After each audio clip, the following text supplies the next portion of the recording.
Welcome and thank you for being here. Before we begin this journey together, let us take a moment to settle in. Find a comfortable position. Let your shoulders soften. Let your breathing slow.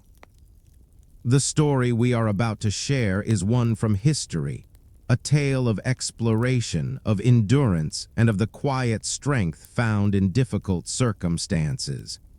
There will be moments of hardship in this account, as there are in many true stories from the past. We will tell these moments with care, with respect, and without unnecessary detail. Our purpose is not to alarm, but to remember. This is a story of 33 men who sailed toward the unknown. It is a story of ice and patience, of lantern light in long darkness, and of the bonds that form when the world grows small and cold. There is no need to hurry. We have many quiet hours ahead.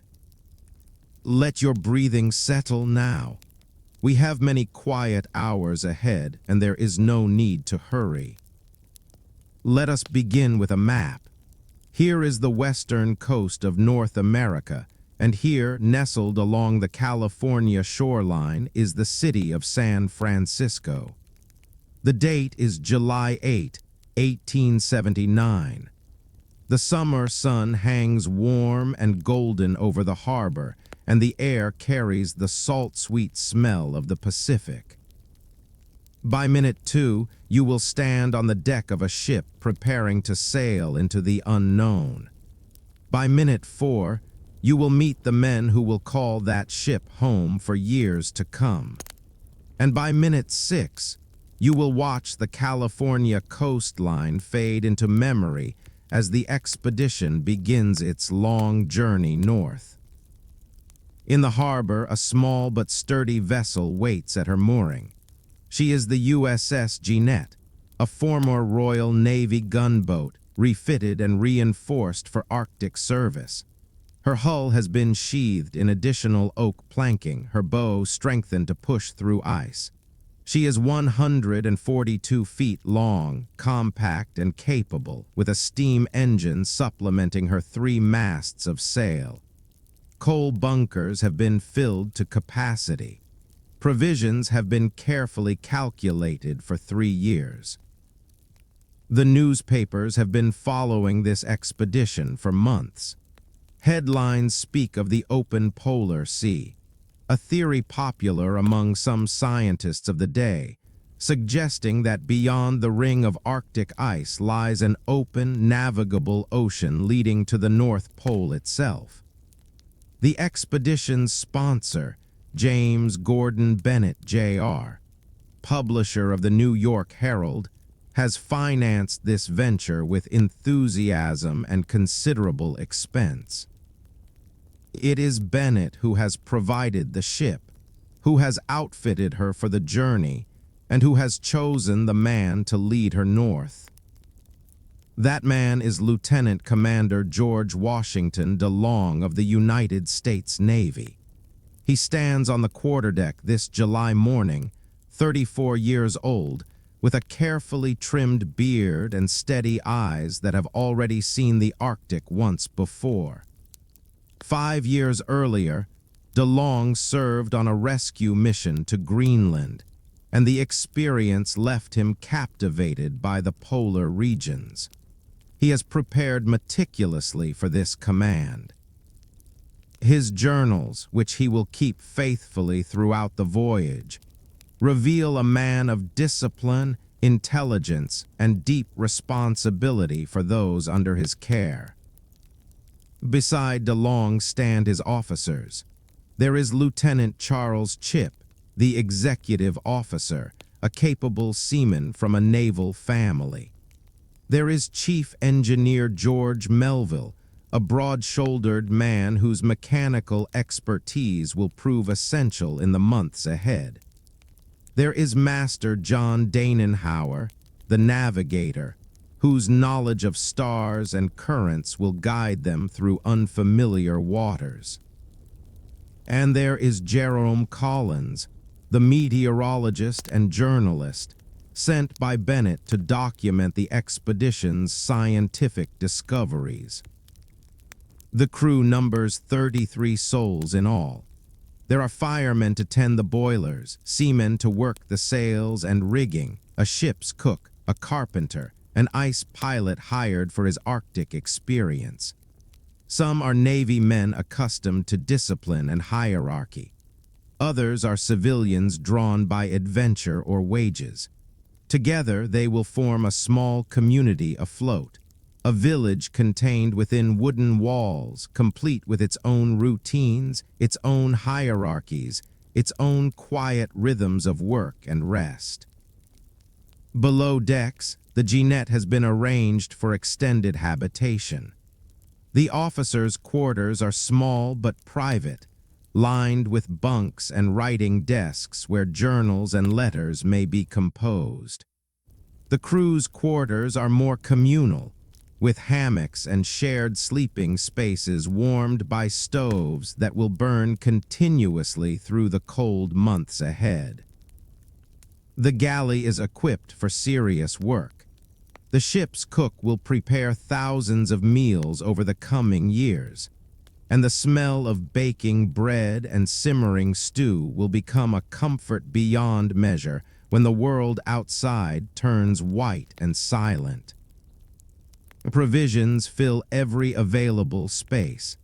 There are barrels of salt pork and beef, casks of flour, tins of preserved vegetables and fruits meant to ward off scurvy.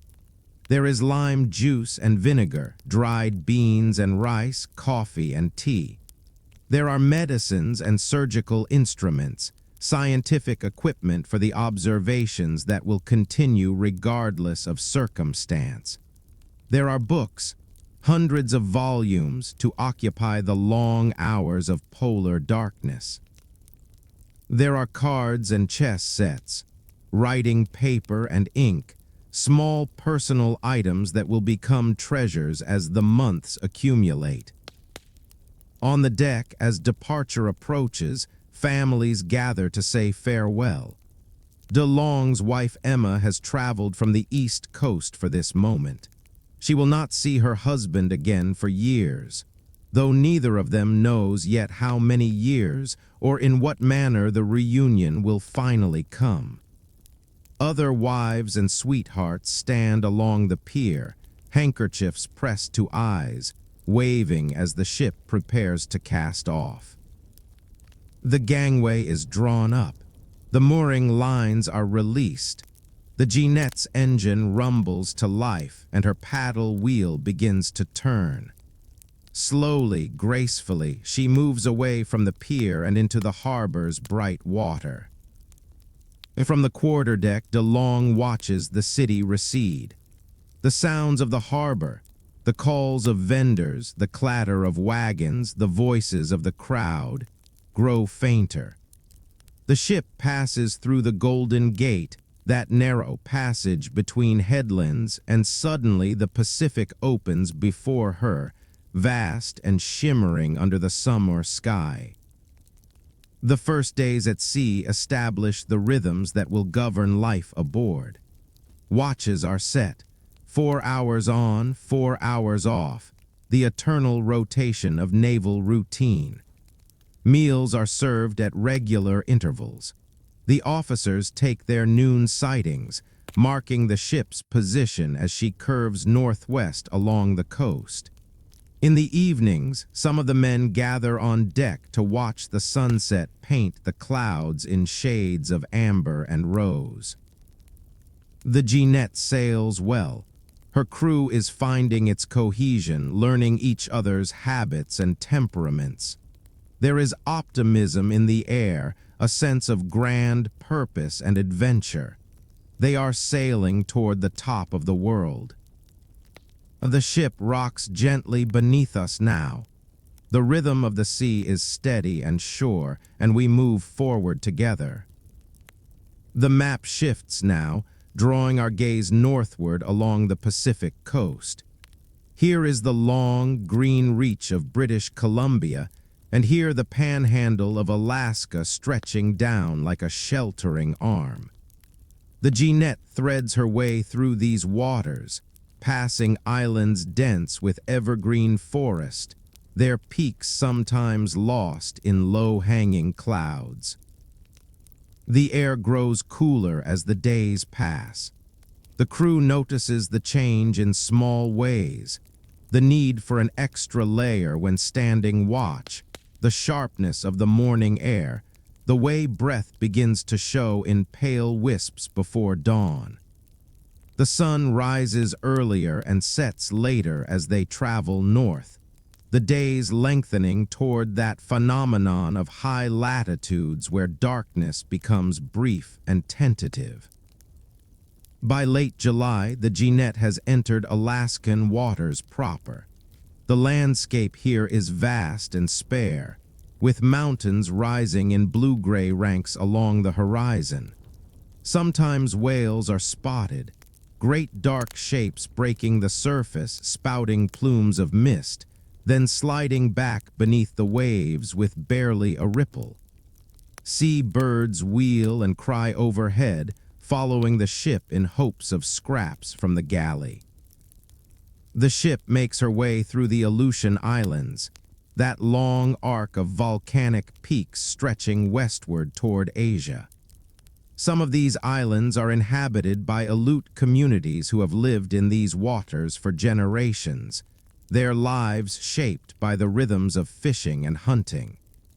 The Jeannette does not stop at most of these islands, but the crew observes them from the deck, smoke rising from distant villages, small boats moving along the shorelines, a way of life adapted perfectly to this demanding environment. In early August, the Jeannette reaches St. Michael, a small settlement on the Alaskan coast near the mouth of the Yukon River. This is the last significant outpost before the Arctic proper, and DeLong has planned this stop carefully. There is work to be done here, supplies to take aboard, and crucial decisions to make about the journey ahead. The settlement of St. Michael is modest but busy, a trading post of the Alaska Commercial Company, a cluster of wooden buildings where furs and goods change hands between the indigenous peoples of the interior and the merchants who will ship them south. The air smells of wood smoke and fish, of tar and the particular scent of the northern forest. Native Alaskans move through the settlement with quiet competence, their faces weathered by lives spent in close communion with this land. Here the expedition takes on sled dogs, sturdy, thick-furred animals bred for the work of Arctic travel. These dogs will prove invaluable if the expedition must travel across ice, and DeLong has arranged for a substantial team to be brought aboard. The dogs are hoisted up in slings, some calm and accepting, others yelping with displeasure at the indignity. Once on deck, they settle into the kennels that have been prepared for them, watching the strange new world of the ship with intelligent eyes. The expedition also consults with experienced Arctic travelers at St. Michael, fur traders and native hunters who know these waters and the ice beyond.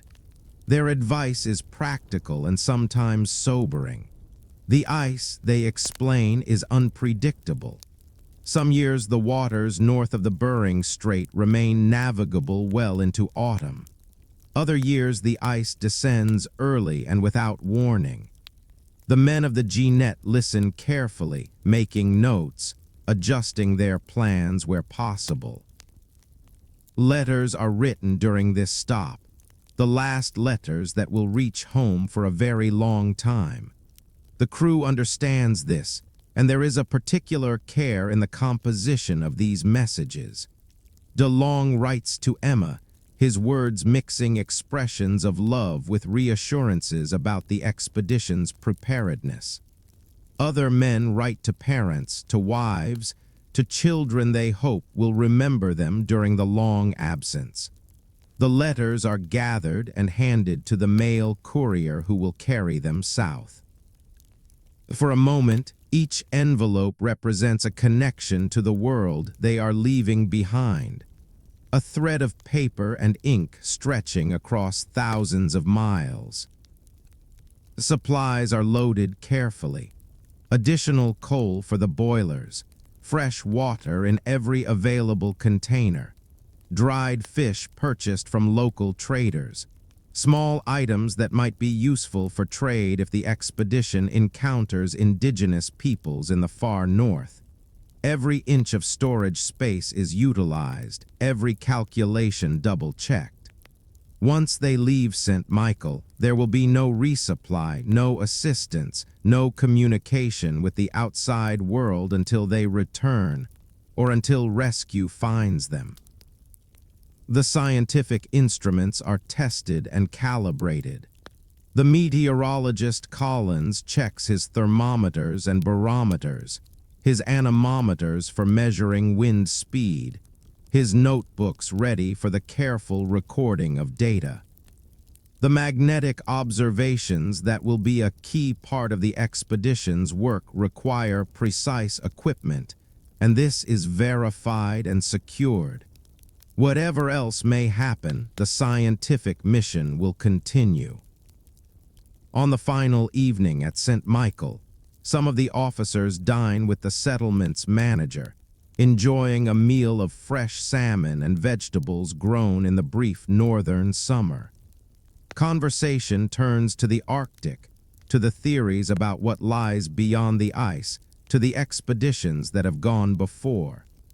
The Polaris expedition of 1871, with its strange tragedies and near-miraculous survivals.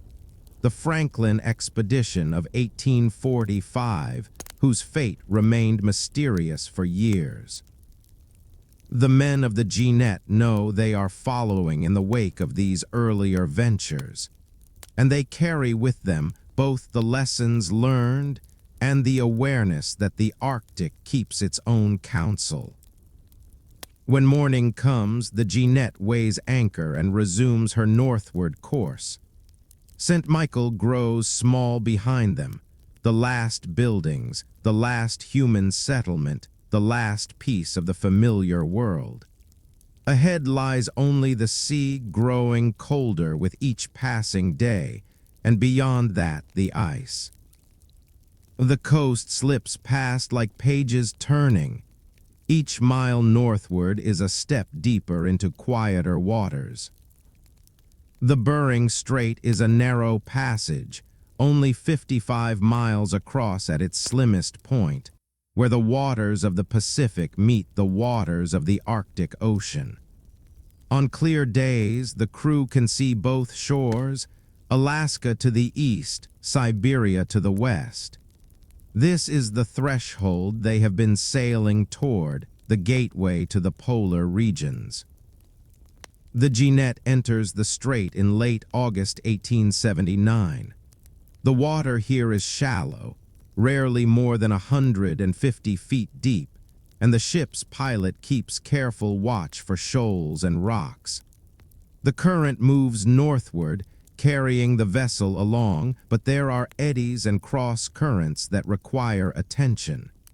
De Long spends long hours on deck, observing, consulting his charts, making entries in his journal. Ice appears now, not the solid pack that awaits them further north, but fragments and floes drifting south through the strait. These pieces are irregular in shape, some flat and broad, others heaped and ridged from past collisions. They range in color from brilliant white to pale blue to a kind of gray-green that suggests great age and density. The ship moves among them carefully, her reinforced bow nudging aside the smaller pieces, her helmsman steering around the larger ones. The crew lines the rails to watch this new world unfold. Many of them have never seen sea ice before. The sight is beautiful and strange. This floating landscape of frozen water, shifting and turning with the currents, catching the light in unexpected ways. When a flow scrapes along the hull, the sound is distinctive, a grinding, sliding noise that rises through the deck planking and into the bones of anyone standing above. De Long's journal entries from these days reveal his scientific mind at work. He records the ice conditions, the water temperature, the direction and strength of the wind. He notes the behavior of the wildlife they encounter: walruses hauled out on the larger floes, seals watching the ship with dark, curious eyes, flocks of seabirds wheeling overhead. Every observation is data, every detail potentially useful for the scientific understanding of this region. The theory of the open polar sea is much on everyone's mind. This theory, popular among certain Arctic experts of the era, suggests that the ring of pack ice surrounding the Arctic is just that. A ring beyond which lies open water warmed by currents, perhaps even a temperate polar sea that might be navigated all the way to the North Pole. Some scientists have proposed that the warm current of the Japanese Kuroshio, flowing north along the Asian coast, might create a passage through the ice near Wrangel Land, an island rumored to exist north of Siberia. This theory is the foundation of the Jeannette's mission. De Long has been instructed to sail toward Wrangel Land, seeking the hypothesized warm water passage that might lead to the open polar sea. If such a passage exists, the expedition hopes to follow it northward, making observations, charting new territory, perhaps even reaching the pole itself. It is an ambitious goal based on theories that will prove incorrect, but no one aboard the Jeannette knows this yet. They sail in hope, guided by the best scientific thinking of their time. The strait is not empty of human presence.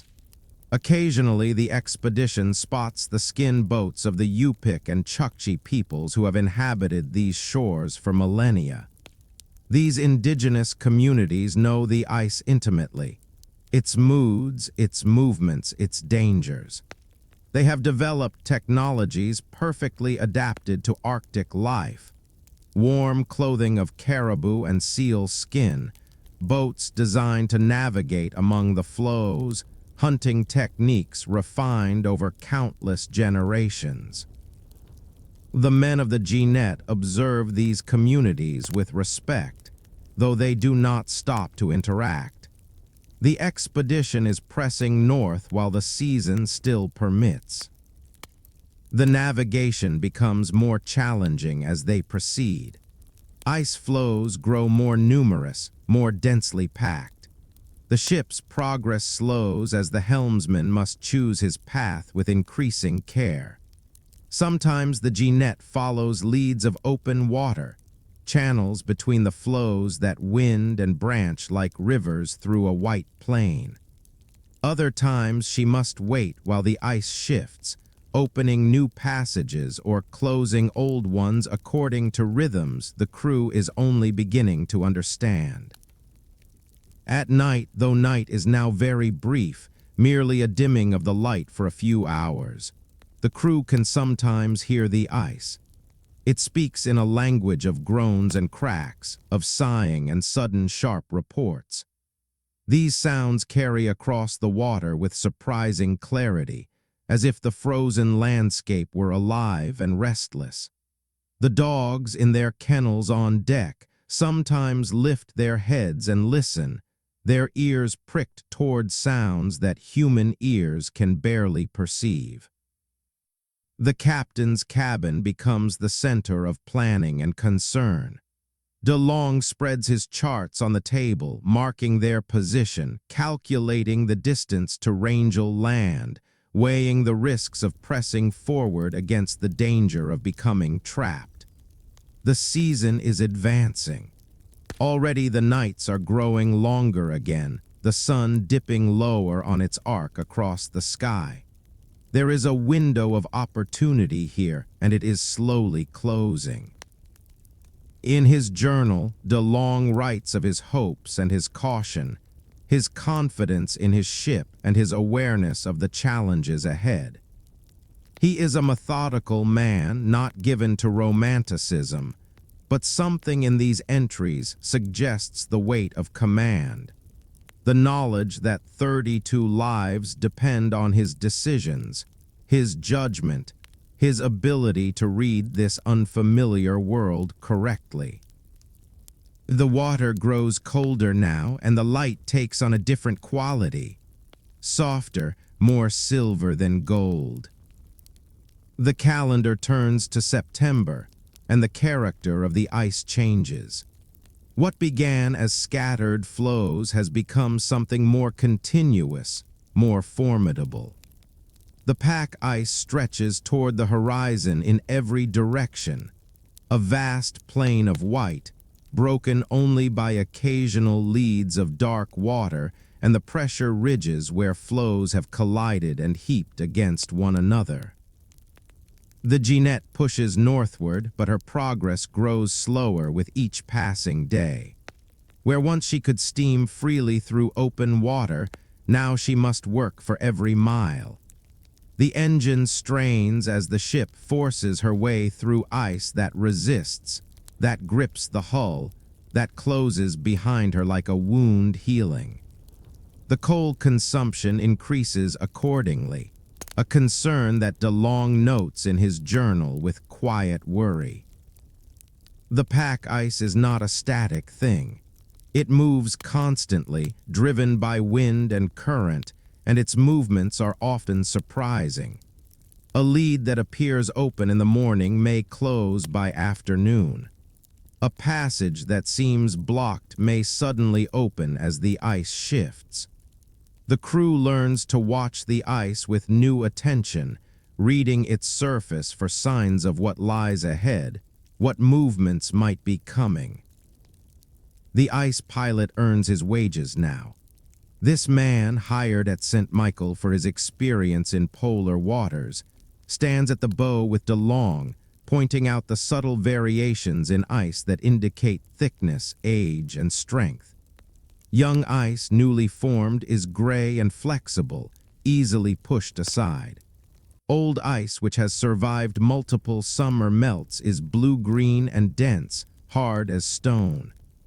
The pilot shows the officers how to tell one from the other, how to choose a path that maximizes the young ice and avoids the old. But even with this expertise, the going is difficult. Sometimes the ship must ram the ice directly, backing up and building speed, then driving forward into the pack. The impact shudders through the hull, a deep tremor felt in every compartment. The crew braces themselves at their stations, accustomed now to this rhythm of advance. The ship's structure has been built for exactly this work. Her timbers designed to flex and give without breaking. But still, there is a visceral quality to these collisions that never quite becomes routine. The days take on a particular rhythm. In the morning, the officers survey the ice from the deck and from the masthead, plotting the best route forward. The helmsman steers by their guidance, threading between flows where possible, forcing through where necessary. The engine crew works in the hot belly of the ship, shoveling coal into the boilers, maintaining the steam pressure that powers the paddle wheel. The deck crew stands ready to push away ice with long poles, to secure lines, to perform whatever tasks the moment demands. Meals provide structure to the day. The crew gathers in shifts, warming themselves with hot coffee and whatever the cook has prepared. The galley becomes a refuge, a warm space filled with the steam of cooking and the smell of bread baking. Here the men can rest their feet, share observations about the day's work, speculate about what lies ahead. The conversations are practical, seasoned with dark humor and the easy camaraderie of men who have come to know each other's ways. At night, the ship often rests in whatever position she has reached, the ice pressing against her hull with steady, patient pressure. The sounds of the ice continue through the darkness, that strange symphony of groans and cracks, of shifting and settling. Some of the men find it difficult to sleep at first, unnerved by these noises. Others grow accustomed, learning to hear the ice as simply another voice in the night. Lanterns glow in the portholes of the officers' quarters, casting small pools of warm light across the ice. Inside, DeLong continues his journal, recording the day's progress, the ice conditions, his assessment of their situation. He writes of his determination to press forward, his confidence in the ship and crew, his awareness that the margin for error is narrowing. The season is advancing. Each day of progress northward is also a day closer to the freeze-up that will lock the Arctic in ice until spring. The scientific work continues throughout these challenges. Collins makes his meteorological observations, recording temperature and wind speed, noting the characteristics of the ice. Other crew members assist with measurements and samples. This data will prove valuable to future expeditions, even if the immediate circumstances make its collection difficult. The crew's health remains generally good at this point. The work is hard, but the men are fit and the provisions are holding well. The cook makes sure that hot meals are served regularly, that coffee is available on deck for those standing watch. Small comforts matter enormously in these conditions, and DeLong understands this. He ensures that the routines of shipboard life continue, that discipline is maintained, that the men have confidence in their leadership. But even as they push forward, a question begins to form in the minds of the more experienced seamen. The ice is thickening around them. The leads are becoming fewer, shorter, more difficult to find. At some point, the mathematics of progress will change. At some point, the ice will no longer yield to their efforts. And what then? DeLong confronts this question in his journal, weighing the options, calculating the risks. He could turn back now, retreat to open water while the way remains passable, return to Alaska and wait for another season. But the expedition has come so far, has consumed so many resources, has built such expectations. And the open polar sea might be just ahead, just beyond the next barrier of ice. The theory suggests that if they can only push through this ring of pack, warmer waters await. The decision is to press on. The Jeannette continues northward, her bow pointed toward Rangel Land, her engine churning, her crew working with steadfast determination. They do not know what the ice has in store for them. They only know that they have come to explore, to discover, to push the boundaries of the known world. And so they push.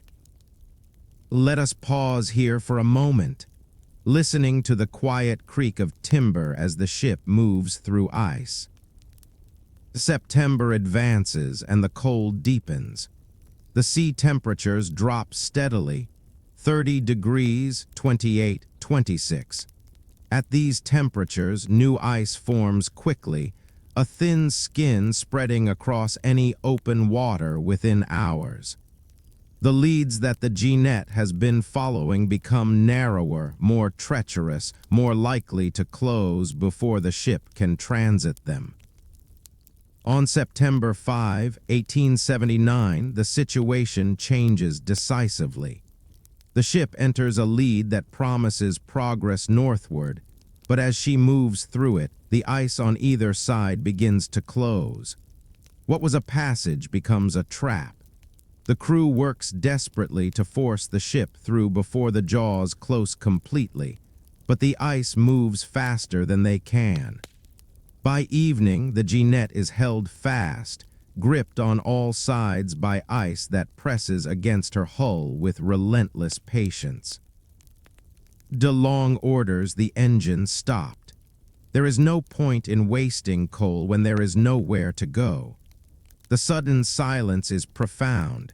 The absence of the engine's throb, the paddle wheels splash, leaving only the sound of the wind and the ice's slow, grinding voice. For the next several days, the crew attempts to free the ship. They saw at the ice with long ice saws, cutting channels that might allow the Jeannette to back out of her trap. They set small charges of gunpowder, hopping to crack the surrounding floes. They use ice anchors and cables, attempting to winch the ship toward whatever open water might remain. Each effort is exhausting, and each ultimately fails. The ice is too thick, too vast, too indifferent to their struggles. The realization comes gradually but inexorably. The Jeannette is not going anywhere. Not today, not this week, likely not this season. The ship is trapped in the polar pack ice, and she will remain trapped until the ice chooses to release her, if it ever does. DeLong gathers the crew and addresses them with characteristic calm. The situation is serious, he acknowledges, but not desperate. The ship is sound, the provisions are ample, the ice is not actively threatening the hull. They will winter here in the pack, and when spring comes, they will assess their options. In the meantime, they will maintain discipline, continue their scientific work, and keep themselves healthy and ready for whatever challenges lie ahead. The crew receives this news with varying degrees of concern. Some have served on ships that were beset by ice before and eventually freed. Others have heard stories of expeditions that were not so fortunate. But DeLong's steady manner inspires confidence, and the routine of shipboard life continues, adapted now to their stationary circumstances. Preparations begin for the long winter ahead. The deck is covered with canvas tarpaulins to provide additional insulation and to create a kind of enclosed walkway where the crew can exercise without exposure to the worst of the wind. The stoves are checked and reinforced. These will burn continuously for months, consuming coal and providing the warmth that will keep the men alive. Watches are reorganized, with less emphasis on navigation and more on monitoring the ice conditions around the ship. Rationing begins, though not yet severely. DeLong calculates how long the provisions must last, how many calories each man needs to maintain health in the cold, how the supplies can be stretched if necessary. The cook adjusts his menus accordingly, finding ways to make the available ingredients satisfying and nourishing. Bread is baked fresh when possible. The smell of it rising through the ship is a comfort that cannot be measured in calories. The ice around the ship is mapped and studied. The crew makes daily observations, noting how the pack moves, where pressure builds, where cracks appear. This information is partly practical. They need to know if the ice threatens the hull, and partly scientific, contributing to the understanding of polar ice behavior that is one of the expedition's goals. Lanterns are hung along the deck and in the rigging, casting their warm light across the surrounding ice. These lights serve practical purposes, illuminating the work areas and marking the ship's position. but they also serve an emotional purpose, pushing back against the darkness that grows longer each day, reminding the crew that they are still a community, still a living presence in this frozen world. The ship's dogs are settled into their winter quarters, thick straw bedding protecting them from the cold deck plates. These animals will be crucial if the expedition must eventually travel across the ice. But for now they are companions, their barking and play providing a kind of life and energy that the crew appreciates. In his cabin, DeLong continues his journal with meticulous attention.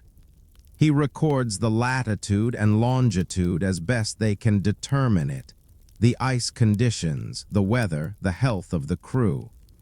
He writes of his own feelings, the frustration of immobility, the weight of responsibility, the determination to bring his men safely home. These journal entries will eventually be recovered and published, providing the most detailed account of the expedition's experience. The nights grow longer. The sun describes a lower arc across the southern sky with each passing day, and soon it will not rise at all. The crew prepares for this polar night, arranging their schedules to make the most of the remaining daylight hours, stockpiling the activities that will keep them occupied through the months of darkness.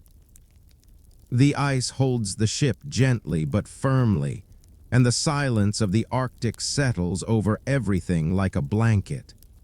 The Jeannette has become an island, a small wooden world embedded in a continent of ice. And there she will remain, drifting with the pack, while the seasons turn and the months accumulate. The ship is still now, and in that stillness we find a different kind of rhythm, the rhythm of waiting. The adjustment to icebound life happens gradually, through the accumulation of small routines and adaptations. The ship may be motionless in the ice, but life aboard her continues with purpose and structure. DeLong understands that maintaining order and activity is essential to morale, and he establishes a schedule that keeps every man occupied. The day begins early, regardless of whether the sun has risen. The night watch wakes the cook, who rises in the darkness to start the galley stove and begin preparing breakfast. By 6 o'clock, the smell of coffee and frying pork fills the lower decks, drawing men from their bunks. Breakfast is eaten together, the officers in their mess, the crew in theirs, and then the day's work begins. There is more work to be done than might be expected on a ship that cannot sail. The ice must be monitored constantly, with men stationed on deck and in the masthead to watch for changes. The pumps must be worked regularly, keeping the bilge clear of the water that seeps slowly through the hull. Equipment must be maintained, repairs made, tools kept in working order. The scientific observations continue on schedule. Temperature readings, barometric pressure, wind speed and direction, magnetic measurements. The engine room receives particular attention. Chief Engineer Melville knows that if the ice releases them, they will need the engine to respond immediately. He keeps the machinery in perfect order, running the engine briefly each day to ensure it remains functional, checking every fitting and seal. The firemen maintain their skills, though they no longer work the long shifts of the ship's traveling days. Exercise is mandatory. DeLong orders every man who is not on essential duty to spend time on the deck each day, walking the circuit of the ship, maintaining physical fitness. The canvas covering provides some protection from the wind. and the men pace back and forth, their breath frosting in the cold air, their boots crunching on the snow that accumulates on the deck. The interior of the ship is reorganized for winter living. The crew's quarters, already close, become even more intimate as men cluster near the stoves. Hammocks are hung in optimal positions, balancing the need for warmth against the need for air circulation. Each man's personal space shrinks to the dimensions of his bunk and a small sea chest containing his possessions. The galley becomes the heart of the ship. Here the cook, a man whose name deserves remembering for his contribution to morale, works from before dawn until after the evening meal. The stove burns constantly, radiating heat that warms the surrounding spaces. The cook has learned to work with the limitations of preserved provisions, creating meals that provide both nutrition and comfort. Bread is baked regularly, the yeast kept alive in a warm corner near the stove. The smell of fresh bread is remarkable in its effect on morale, a scent of home, of normalcy, of care taken with small things. The cook also manages the stores of lime juice and preserved vegetables, ensuring that every man receives the nutrition necessary to ward off scurvy, that dreaded disease of long voyages. Meals are served at regular hours, providing structure to the day. Breakfast at 6:30, dinner at noon, supper at 6. Between meals, coffee is available for those who want it, a warm cup serving as both stimulant and comfort. The men gather in small groups to eat, conversation flowing naturally across the mess tables. In the evenings, after supper and before the night watch begins, the crew has leisure time. Some men read from the ship's library, working their way through the volumes that have been provided for exactly this purpose. Others play cards or chess, the games providing mental stimulation and friendly competition. A few are musically inclined, and on good evenings there might be singing, the old sea songs mixing with hymns and popular tunes of the day. Letter writing continues, though the letters cannot be sent. Men compose long messages to families and sweethearts, updating them on events, expressing love and reassurance, describing the strange world of the ice. These letters will be carried in pockets and sea chests, waiting for the day when communication with home becomes possible again. The act of writing is itself a comfort, maintaining the connection even when the distance is absolute. DeLong makes his rounds each evening, visiting the different spaces of the ship, speaking briefly with the men, assessing morale and health. He is not a warm personality in the conventional sense, but his steady presence and obvious competence inspire confidence. The crew knows that their captain is attending to every detail, thinking through every contingency, preparing for whatever the ice might bring. The dogs are fed and tended, their kennels kept clean, their health monitored. Some of the crew become attached to particular dogs, spending extra time with them, teaching them commands, simply enjoying the company of animals in this metallic and wooden world. The dogs seem to sense the crew's need for companionship and respond with the uncomplicated affection of their kind. Sunday services are held when possible, providing spiritual sustenance to those who seek it. The hymns rise thinly in the cold air, voices joining together in familiar words. Whether or not every man is religious, there is comfort in the ritual, in the marking of the week, in the reminder that they remain part of a larger world even when isolated from it. The ship settles into her winter rest, ice crystals forming on the inside of portholes, frost accumulating in corners, the cold pressing in from every direction. But inside, where the stoves burn and the lamps glow, life continues. The men have found their rhythm. The smell of warm bread drifts through the lower decks, a small comfort against the cold outside. October comes, and with it the darkness. The sun, which has been describing ever lower arcs across the southern sky, finally fails to rise at all.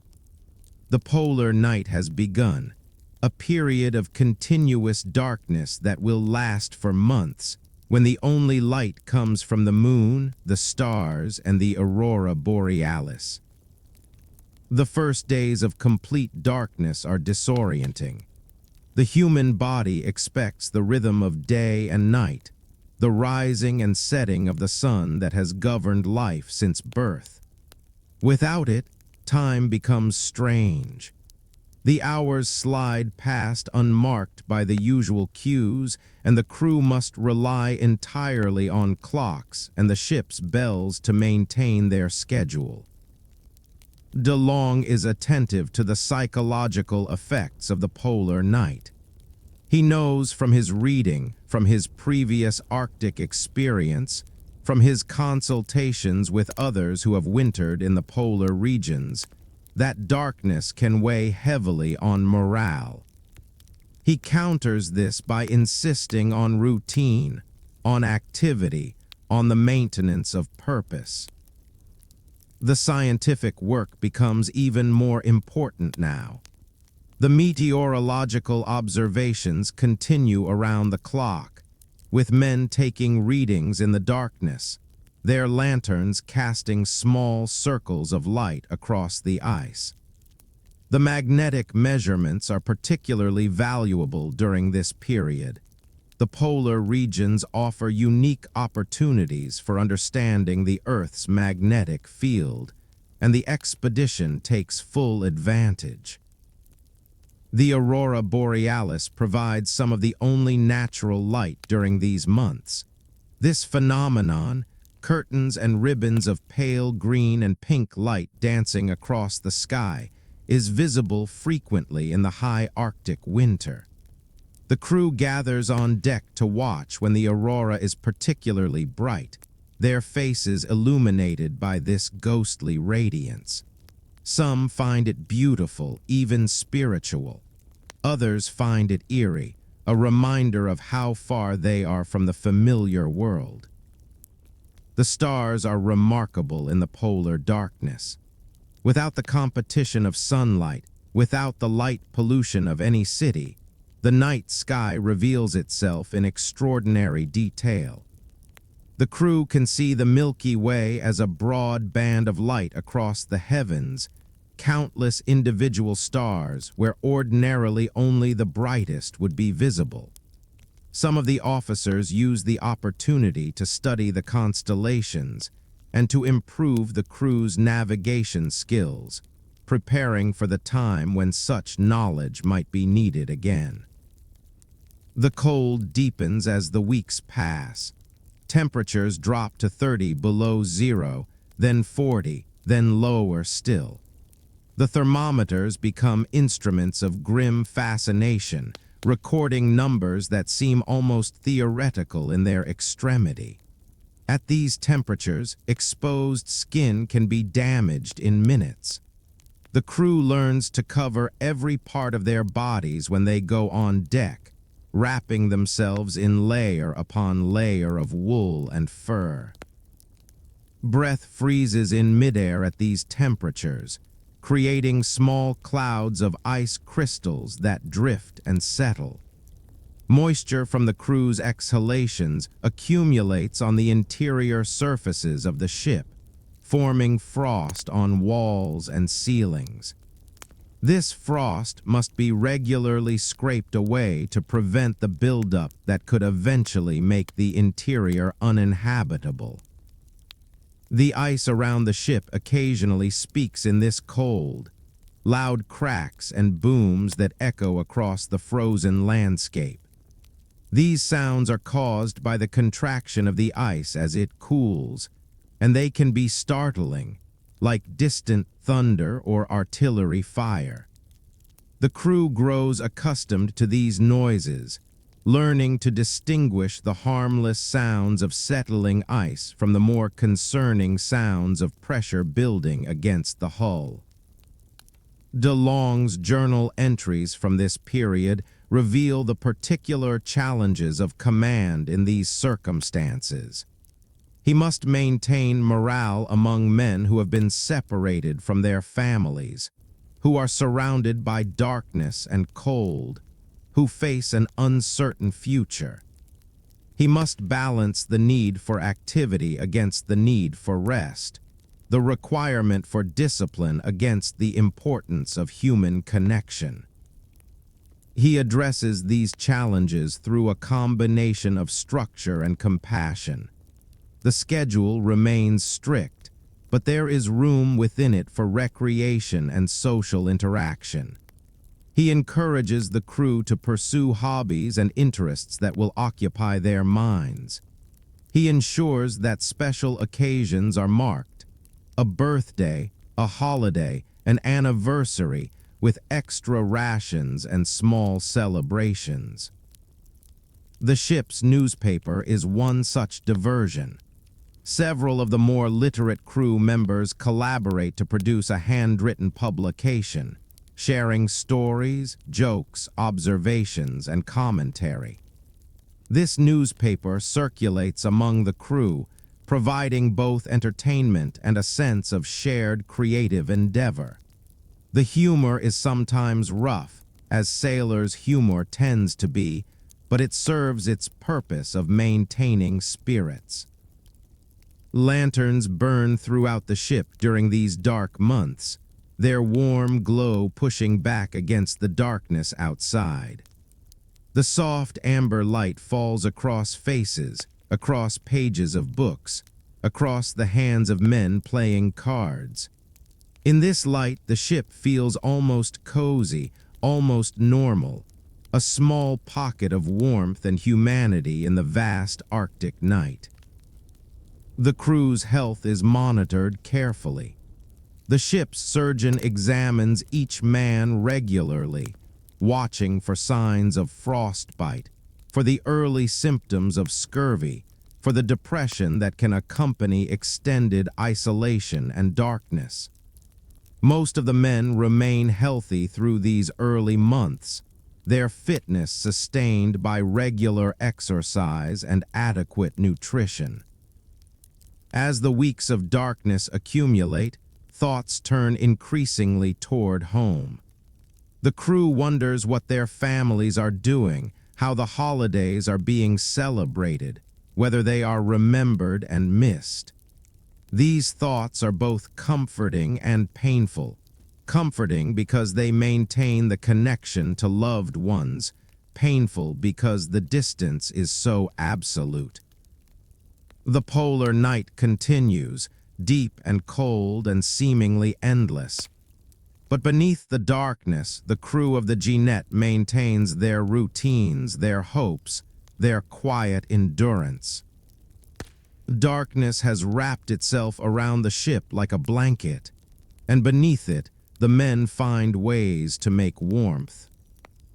The holiday season arrives in the depths of the polar night. Christmas and New Year's, those celebrations of light and renewal, take on particular significance here in the darkness, so far from home and family. DeLong orders special preparations for Christmas Day. The cook has been saving ingredients for this occasion, hoarding small luxuries that will make the meal memorable. Extra coal is allocated to warm the ship thoroughly. The crew cleans and decorates their quarters with whatever materials are available.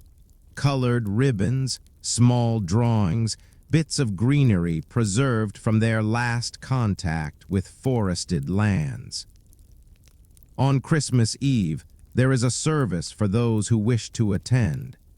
Hymns are sung, their familiar words carrying particular weight in this unfamiliar place.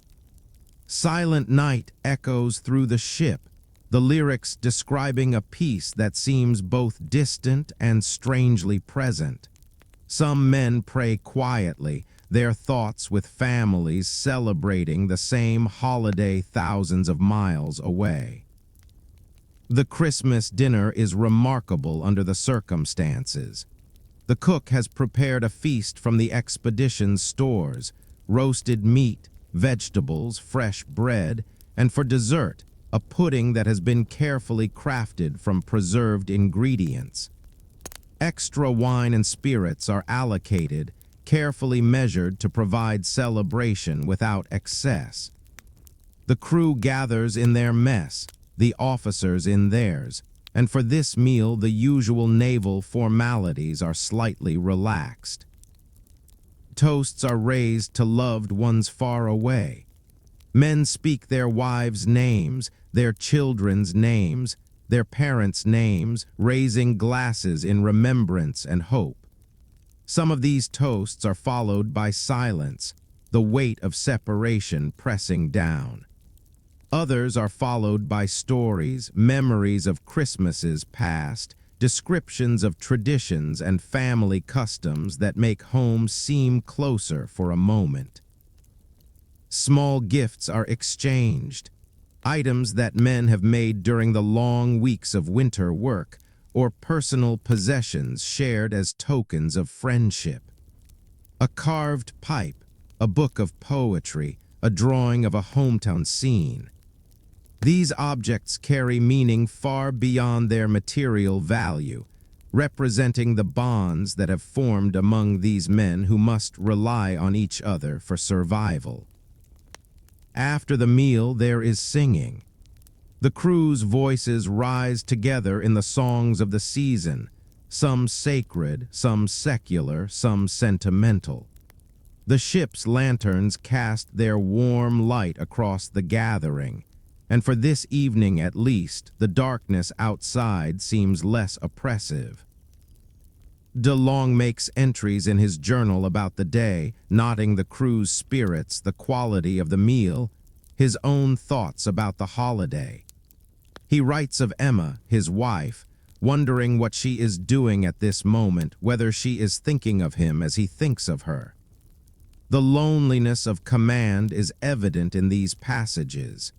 He must maintain his composure before the crew, must project confidence and calm, even when his own heart aches with separation.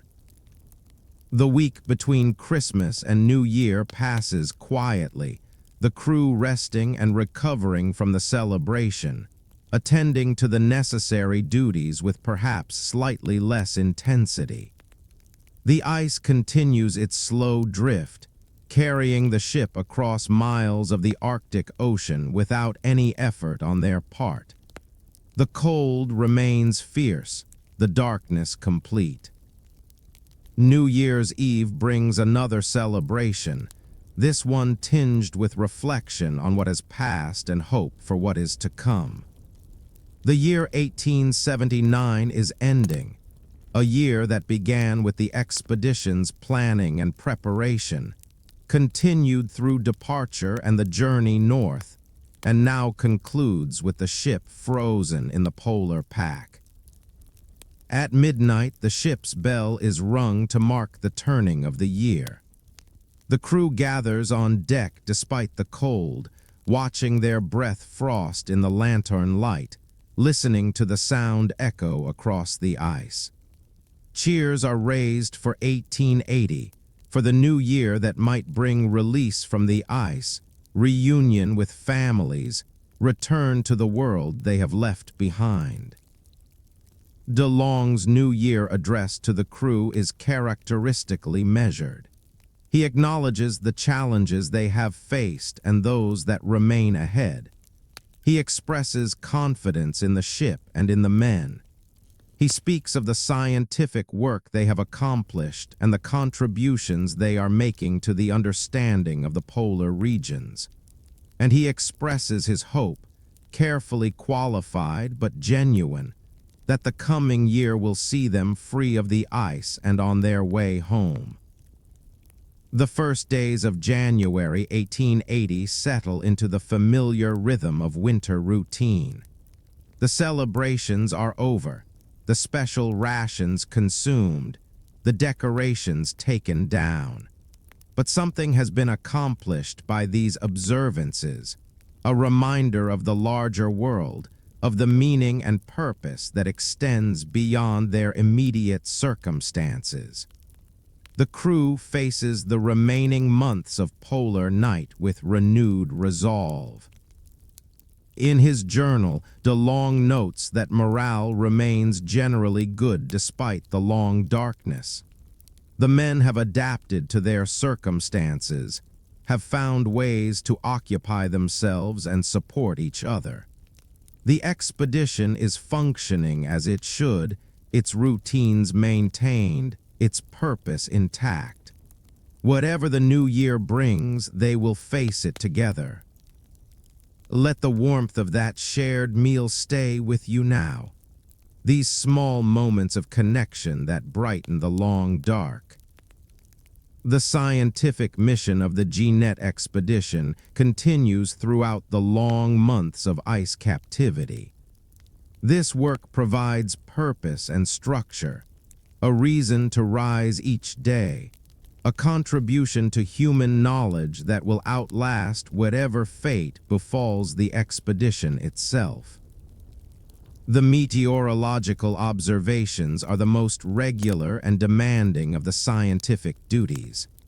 Every few hours, around the clock, someone must venture on deck to read the thermometers, check the barometer, note the wind speed and direction. These readings are recorded in logbooks with meticulous care. The temperature at 8 o'clock, at noon, at 4, at midnight.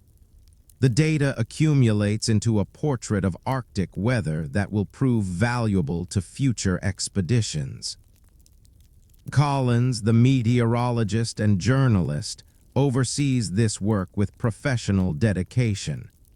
He has calibrated his instruments carefully, trained the crew members who assist with the observations, established protocols to ensure consistency and accuracy. Even in the worst weather, the howling winds, the brutal cold, the disorienting darkness, the observations continue. Science makes no allowances for comfort. The magnetic readings are particularly valuable. The polar regions are of great interest to scientists studying the Earth's magnetic field, and the Jeannette's location provides opportunities for measurements that could not be made elsewhere. The magnetic instruments are delicate and require careful handling, but the readings they provide add to the growing understanding of terrestrial magnetism. Ice observations form another important category of scientific work. The crew monitors the ice around the ship constantly, not only for safety reasons, but to document its characteristics and behavior. They measure the thickness of the ice, note its color and texture, track the formation of pressure ridges and the opening of leads. This information contributes to the understanding of polar ice dynamics, a field of study still in its early development. The natural history of the Arctic is documented as thoroughly as circumstances allow. When wildlife appears, polar bears approaching the ship, seals hauling out on nearby floes, birds passing overhead, observations are made and recorded.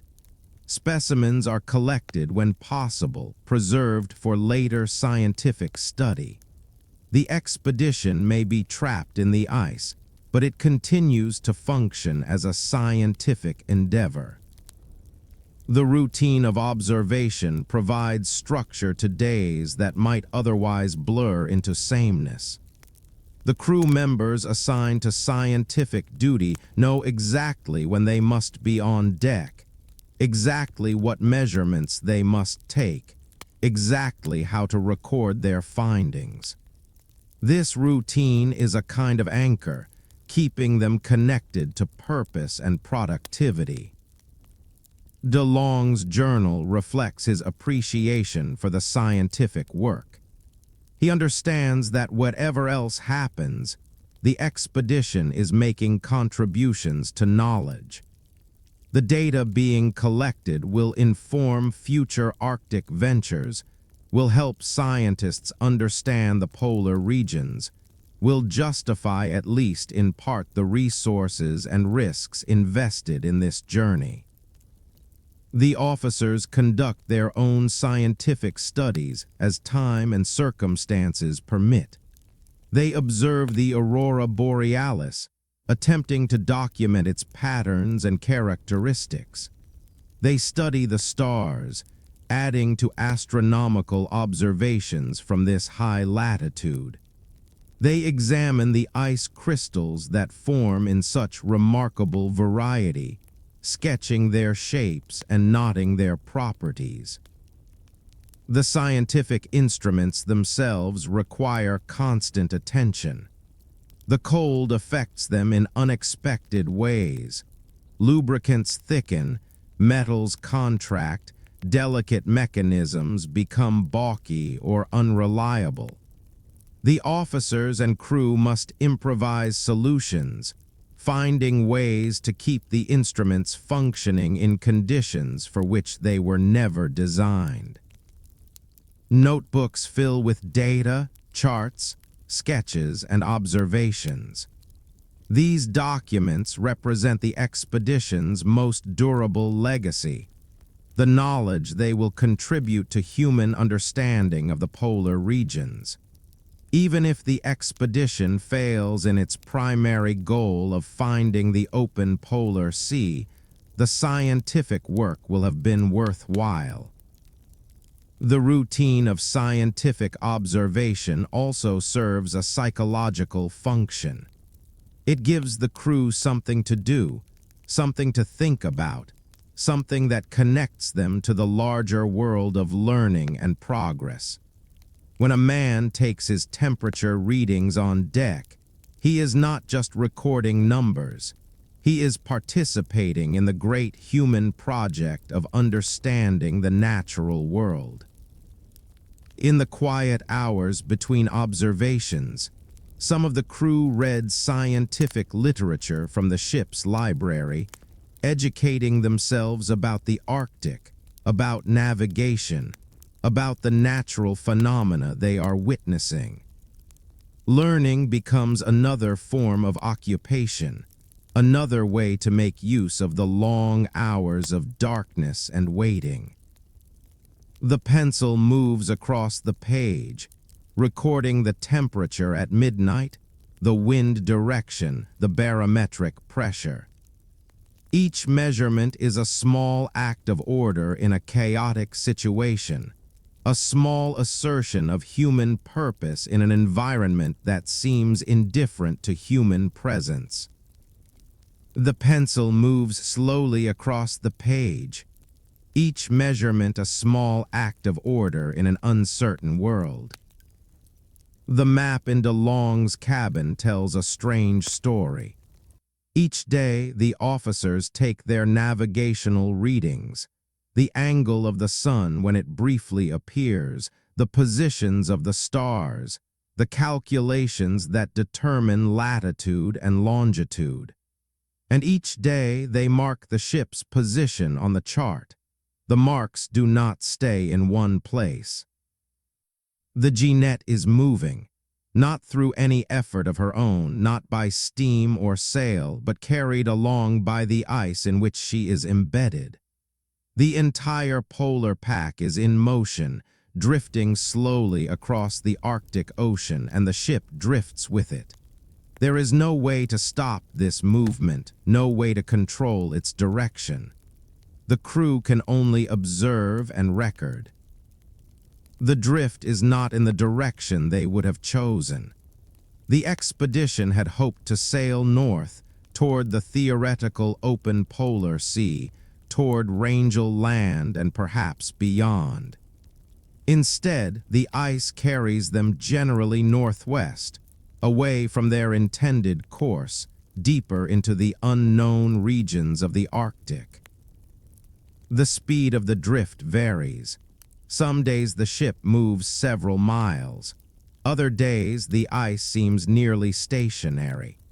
The movement depends on wind and current, on forces too large and too distant to observe directly.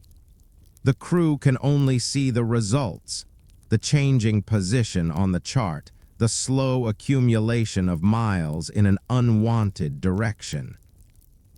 There is something both hopeful and troubling about this drift. Hopeful because movement of any kind suggests that the ice is not entirely static, that channels and leads might eventually open, that freedom might still be possible. Troubling because the movement is beyond their control, because each mile northwest carries them farther from the familiar shipping routes, deeper into waters where rescue would be difficult or impossible. DeLong studies the charts with increasing concern. The drift is taking them into regions that are almost entirely unknown to Western exploration. The maps show blank spaces, areas marked with speculation rather than knowledge. Whatever lies in those regions, land, open water, endless ice, no one can say with certainty. The crew watches the horizon for signs of change, but the horizon offers only more ice, stretching in every direction to the edge of sight. The pressure ridges rise here and there like frozen waves, marking places where ice floes have collided and heaped against each other. The surface is not smooth but rough and broken, a landscape of white chaos. Navigation becomes an exercise in documentation rather than direction. The officers take their readings, calculate their position, mark the chart, not to steer the ship, which cannot be steered, but to record where the ice has carried them. This record will prove valuable to future expeditions, providing data about the movement of polar ice that was previously unavailable. The psychological weight of helplessness settles over the crew. Men who are accustomed to action, to working toward goals, to the satisfaction of progress, find themselves unable to affect their circumstances in any meaningful way. They can maintain the ship, continue the scientific work, preserve their health and morale, but they cannot change the fundamental fact of their situation. They are passengers on a vessel of ice, carried wherever the Arctic chooses to take them. DeLong addresses this challenge in his leadership.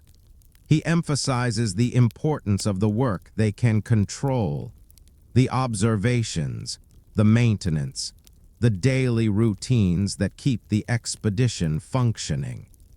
He reminds the crew that their drift is itself a form of exploration, taking them into regions never before visited by Western ships. Whatever they observe and record will add to the sum of human knowledge about the polar regions. The calendar pages turn, marking the passage of weeks and months. The ice continues its slow journey, indifferent to the small wooden ship embedded in its mass, indifferent to the 33 men who wait and watch and hope for release. The drift is patient and relentless, measured not in the urgent time of human concerns, but in the vast time of oceans and continents. Some of the crew begin to calculate, at the current rate of drift, how long before they might reach known waters? How long before the ice might thin enough to break up? The numbers are discouraging. Months, perhaps years, before any natural liberation might occur. And there is no guarantee that the drift will cooperate, that it will carry them toward open water rather than deeper into the frozen heart of the Arctic. The ship creaks and settles in the ice, the familiar sounds of timber under stress. The lanterns swing gently in their gimbals as the ice beneath shifts almost imperceptibly. And the drift continues, day after day, mile after mile, carrying the Jeannette toward an unknown destination. The ice carries the ship like a leaf on a slow stream. There is nothing to do but drift and wait. After months of darkness, the first sign of returning light appears on the southern horizon. It is not yet sunrise. That will come gradually over the following weeks, but a faint glow, a pale luminescence that promises the sun's eventual return. The crew gathers on deck to watch this phenomenon, their faces turned toward the light like flowers after a long winter. The polar night is ending. Day by day, the glow on the horizon grows brighter, lasts longer, climbs higher.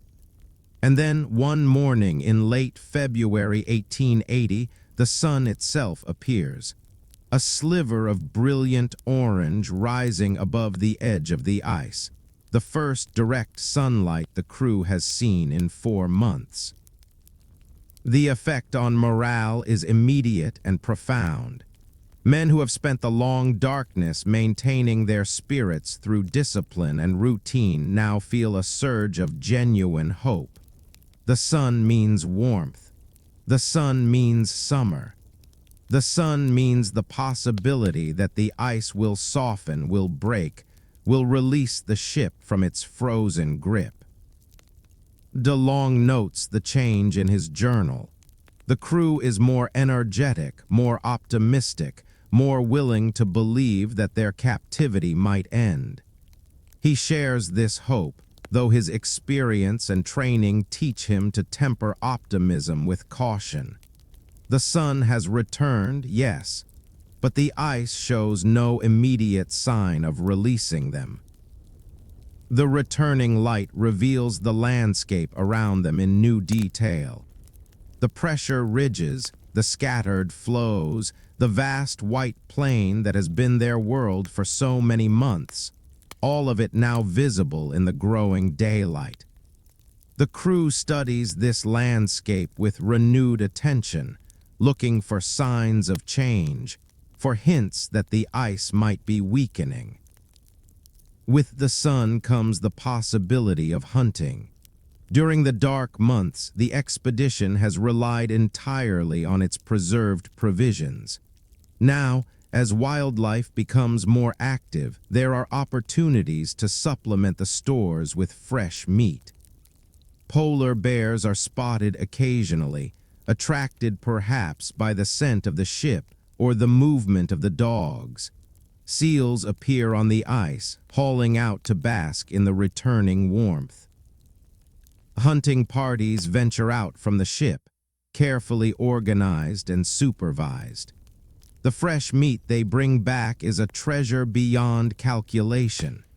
After months of salt pork and preserved vegetables, the taste of fresh seal or bear meat is remarkable.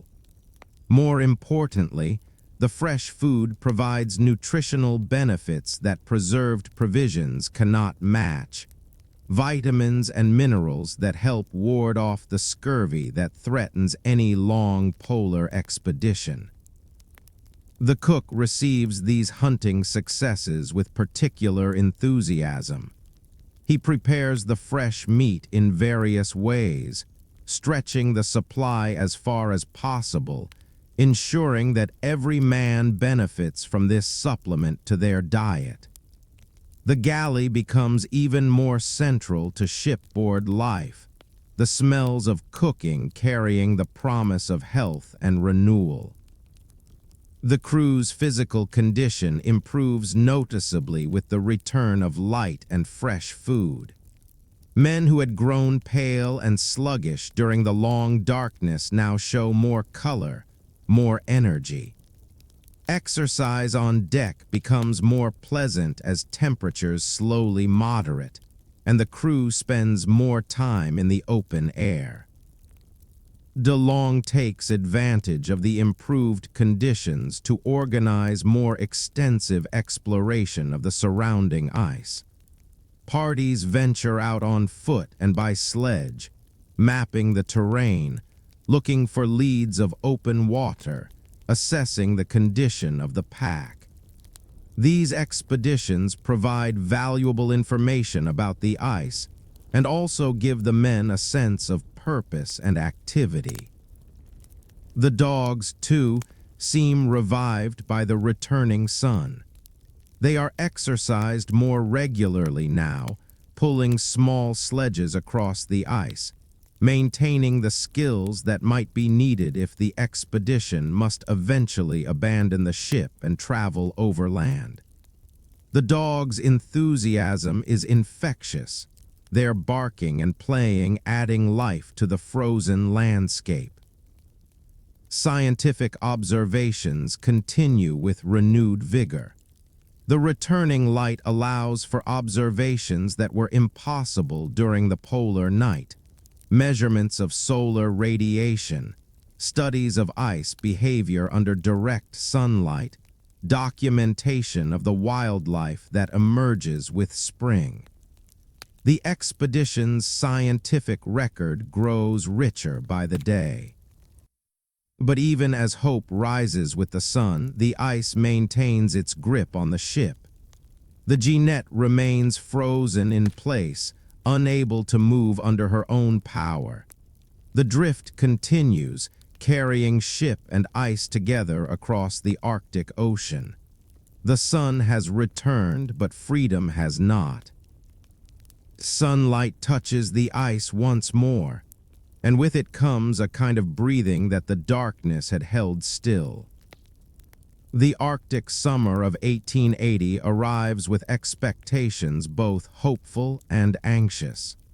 This is the season when the ice should weaken, when leads should open, when the Jeannette might finally break free from the pack that has held her for nearly a year. The crew watches the ice with intense attention, looking for the signs of change that might signal liberation. The ice does change as the summer progresses. The surface grows soft and wet, covered with melt pools that reflect the pale Arctic sky. Snow that has accumulated over the winter months begins to melt away, revealing the blue-gray ice beneath. The pressure ridges, once sharp and angular, become rounded and smooth as the warmer temperatures erode their edges. But the ice does not break up. The individual floes that compose the pack are miles across, vast plains of frozen water that show no inclination to separate. The leads that the crew hopes for, channels of open water where the ship might navigate, appear only rarely and briefly, closing again before any advantage can be taken. The pack remains solid, continuous, unyielding. The ship shifts position within the ice as the summer melt progresses. Ice that was once firmly attached to the hull becomes loose and moves away, replaced by other ice that presses in from different directions. The Jeannette tilts slightly, then rights herself, adjusting to the changing pressures around her. These movements are watched carefully for any sign that they might presage a larger release, but no release comes. DeLong's journal entries from this period reveal growing frustration tempered by characteristic discipline. He has hoped that this summer would bring freedom, that the expedition would be able to resume its northward exploration or at least retreat to open water. Instead, They remain trapped, no closer to escape than they were in January. The crew works to take advantage of the summer conditions as best they can. Hunting continues, with seal and occasional bear providing fresh meat for the ship's table. The dogs are exercised and trained, their skills maintained for whatever future use might be required. Scientific observations document the behavior of the ice during the summer melt, adding to the expedition's record of polar conditions. Some of the men are set to work on the ship itself, making repairs and improvements that were difficult during the cold of winter. The hull is inspected and caulked where needed. Equipment is maintained and overhauled. The coal supply is inventoried and the consumption rate calculated. DeLong wants the ship ready to move the moment an opportunity presents itself. But the opportunity does not present itself. As July becomes August and August edges toward September, the brief Arctic summer begins to fade. The melt pools freeze over at night, then remain frozen during the day as well. New ice begins to form in whatever small leads have opened. The window of potential liberation is closing. The realization settles over the crew with quiet weight. They will spend another winter in the ice. Another season of darkness is approaching, another cycle of cold and waiting. The routine that they have established will continue. The watches, the meals, the scientific observations, the careful maintenance of ship and morale. But now with the knowledge that this routine may extend indefinitely. DeLong addresses the crew with characteristic honesty. He acknowledges that their hopes for summer release have not been fulfilled. He expresses his confidence that the expedition can endure another winter successfully. He reminds them of the importance of their scientific work, of the contribution they are making to human knowledge regardless of their personal circumstances. The crew receives this news with the stoicism that has characterized their conduct throughout the expedition. These are experienced seamen, accustomed to hardship, trained in the discipline of naval service. They have faced the polar night once and can face it again. They have maintained their health and their cohesion through a year of captivity and can continue to do so. The provisions are recalculated for the extended duration. The expedition was outfitted for 3 years, and they have consumed somewhat more than 1 year's worth of supplies. The margins are tighter now, but still adequate if careful rationing continues. The hunting that has supplemented the preserved provisions must continue as well, building reserves against the dark months when game will be scarce. As autumn approaches, the crew prepares for winter once more. The canvas coverings are checked and reinforced. The stoves are inspected and the coal supply secured. The routines of winter life are reviewed and refined based on the lessons of the previous year. The expedition has learned how to survive in the polar pack ice. Now they must apply those lessons again.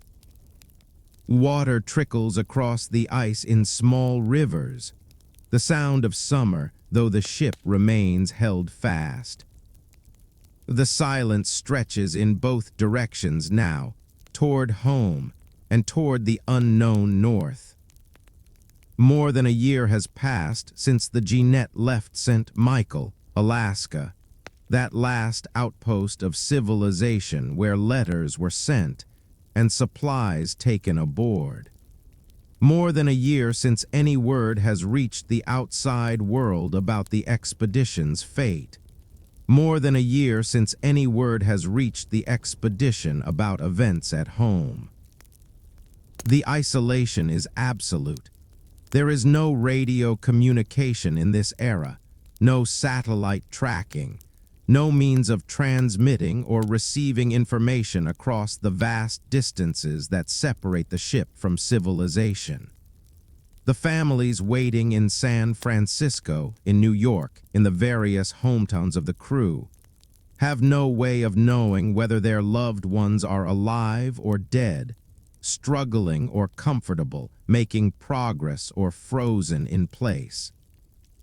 The crew, in turn, knows nothing of what has happened in the world they left behind. Births have occurred without their knowledge, children arriving to families whose fathers sail the Arctic seas.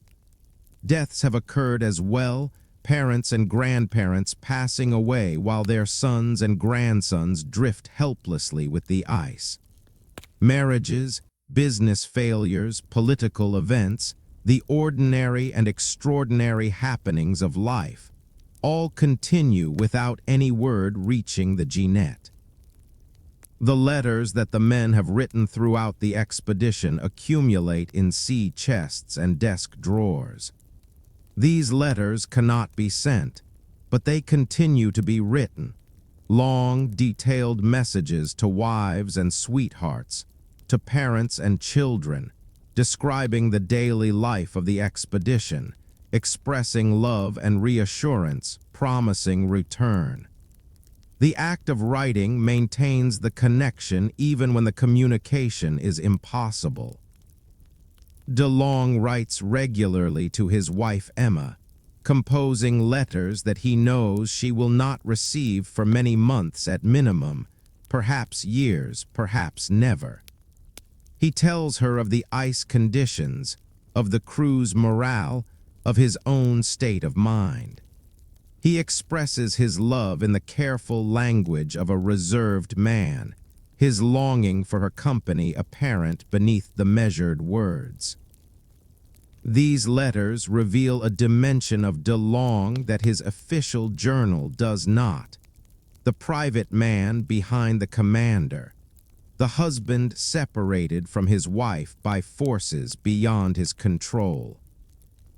The crew's thoughts turn increasingly to home as the second winter approaches. Men speak of their families during off-duty hours, sharing memories and stories, describing the houses and towns they came from, the people who wait for their return. These conversations are sometimes cheerful, sometimes tinged with melancholy, but always serve to maintain the sense of connection to the larger world. Some of the men keep their own journals or diaries, recording their experiences and their thoughts for later sharing with loved ones. These personal records supplement DeLong's official journal, providing multiple perspectives on the expedition's experience. They document the small details of daily life: what was eaten, what games were played, what jokes were told, that the official record sometimes overlooks. The absence of news from home creates a strange temporal dislocation. The world that the crew remembers is the world of July 1879, frozen in their minds at the moment of departure. They do not know how that world has changed, what events have occurred, how their own families have fared. They carry a mental image of home that grows increasingly distant from reality with each passing month. DeLong addresses this challenge by encouraging the crew to focus on the present and the future rather than dwelling on the separation from the past. He organizes activities and discussions that engage the mind, that provide stimulation and purpose. He ensures that the routine of shipboard life continues to function, providing structure and predictability in the absence of the larger structure of society. But the weight of isolation cannot be entirely lifted. In quiet moments when the work is done and the evening stretches ahead, Men sit alone with their thoughts, wondering about the people they have left behind. The lantern light catches their faces in expressions of longing, of hope, of the particular sadness that comes from separation without communication. The ship becomes their entire world, the only society they know. The 33 men of the Jeannette depend entirely on each other for companionship, for support, for the human connection that sustains the spirit. Friendships deepen in these circumstances, bonds form that might not have developed in the easier conditions of normal life. The silence stretches in both directions now, toward home and toward the unknown north. October 1880 brings the return of darkness, and the crew of the Jeannette settles into the familiar rhythms of polar winter for the second time. The routines established during the first winter now feel almost natural. The watches, the meals, the scientific observations, the careful management of fuel and provisions. Experience has taught them how to survive in these conditions. But experience has also taught them the weight of the polar night, and the knowledge of what lies ahead brings its own burden. The crew knows now exactly how long the darkness will last, how deep the cold will become, how slowly the weeks and months will pass. There is no novelty in this second winter, no discovery to distract from the monotony. There is only endurance. The stoves burn continuously, consuming coal at a steady rate that DeLong monitors with increasing concern. The expedition's fuel supply, calculated for 3 years, is being stretched by the extended captivity. Rationing of coal becomes more stringent, with temperatures in the living quarters kept lower than ideal to conserve fuel for the essential operations of cooking and preventing the ship from freezing through. The cold penetrates the ship more effectively this second winter, or perhaps the crew's resistance has weakened. Men complain of chilblains, of stiff joints, of the persistent chill that never quite leaves their bones. The surgeons examine the crew regularly, watching for signs of frostbite on exposed extremities, monitoring the symptoms that might indicate the onset of scurvy. Scurvy is the great fear of long voyages, the disease that has devastated expeditions since the earliest days of sail. It results from a deficiency of vitamin C, which the body cannot store for extended periods.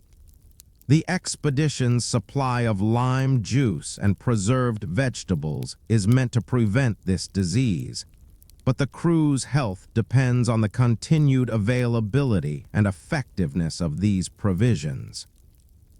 Some symptoms begin to appear as the second winter progresses. Bleeding gums, loose teeth, a particular kind of fatigue that rest does not relieve. DeLong orders increased rations of lime juice and whatever preserved vegetables remain. He emphasizes the importance of exercise, knowing that physical activity helps maintain the body's systems even when nutrition is compromised. The psychological challenges of the second winter are in some ways more difficult than the first. The novelty of the polar experience has worn away, replaced by the grinding reality of indefinite captivity. Men who maintained cheerful spirits through the first winter now struggle with depression, with irritability, with the sense that their situation is hopeless. DeLong addresses these challenges through a combination of discipline and compassion. He maintains the structure of naval routine, ensuring that every man has duties to perform, responsibilities to fulfill. He also makes allowances for the human need for rest and recreation, adjusting the schedule to provide more leisure time during the darkest months. The ship's newspaper continues to provide diversion, its handwritten pages circulating among the crew with jokes and stories and observations. The library remains well used, books passing from hand to hand as men seek escape in the pages of novels and histories. Card games and chess occupy the evening hours, providing both entertainment and mental stimulation. Some of the men turn to creative pursuits during this second winter. Carving becomes popular, small figures and useful objects shaped from whatever materials are available. Others write poetry or keep detailed journals, documenting their experiences for future reference.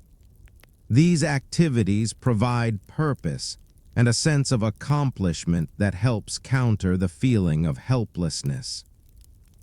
The religious services continue on Sundays, providing spiritual sustenance for those who seek it. The hymns sung in the cold darkness carry particular resonance, their words of faith and hope offering comfort against the surrounding bleakness. Whether or not every man is devout, the ritual of worship provides a sense of connection to something larger than their immediate circumstances. Lanterns continue to burn throughout the ship, their warm glow pushing back against the darkness outside. The amber light falls across the faces of men reading, writing, talking, playing games. The ordinary activities of shipboard life continuing despite the extraordinary circumstances. In this light, the world seems almost normal, almost comfortable, almost safe.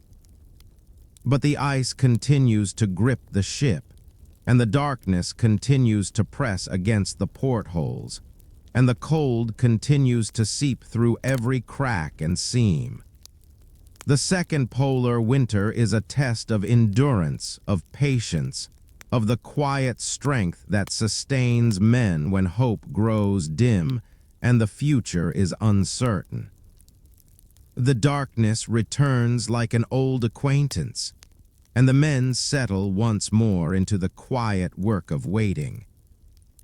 In the midst of the long darkness, small moments of light appear.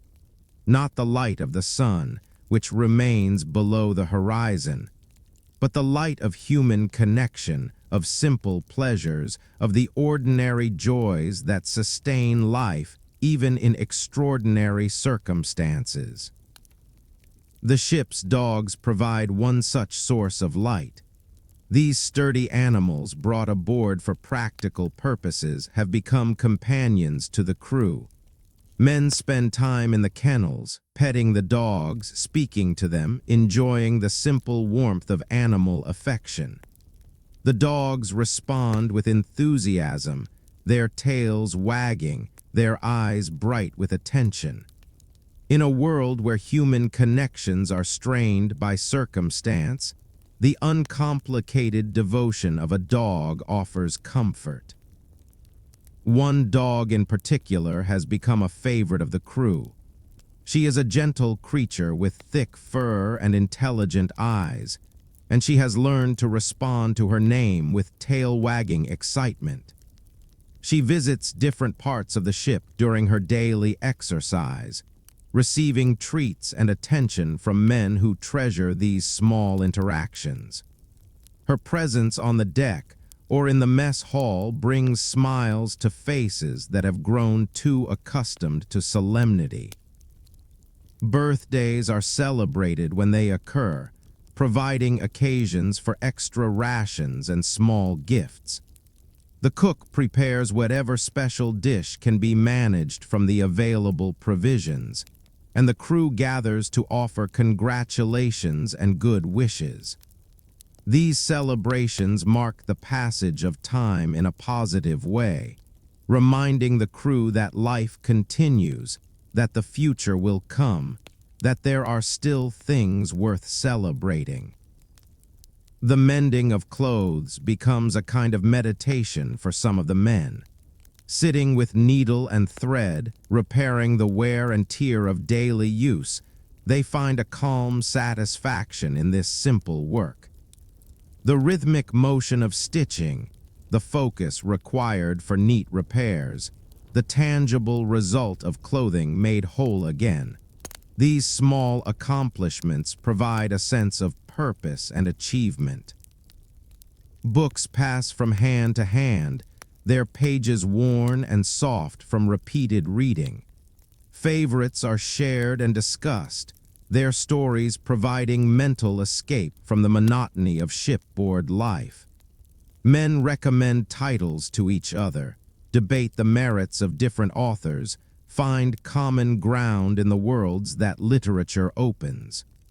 The ship's library, though finite, offers infinite possibilities for the imagination.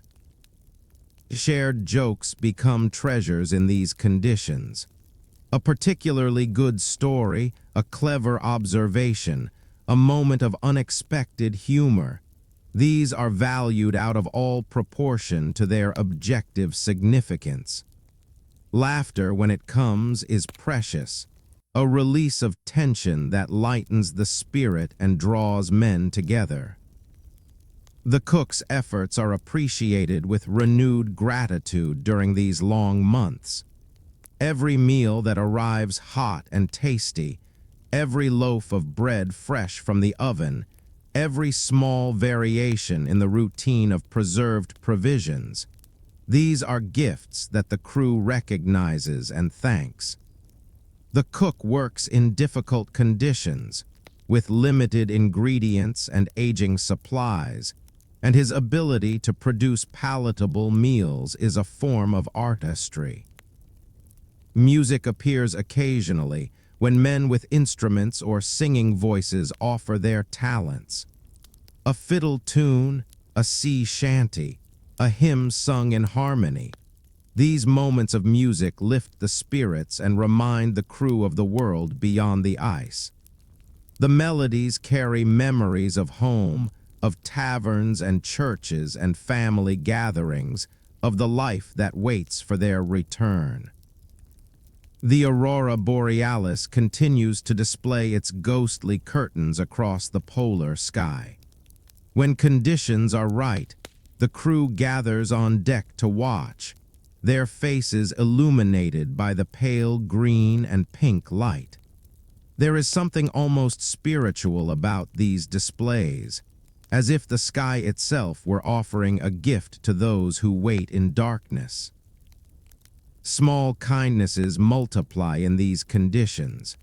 A man who is struggling receives extra help from his messmates. Someone having a difficult day finds a small treat left anonymously on his bunk.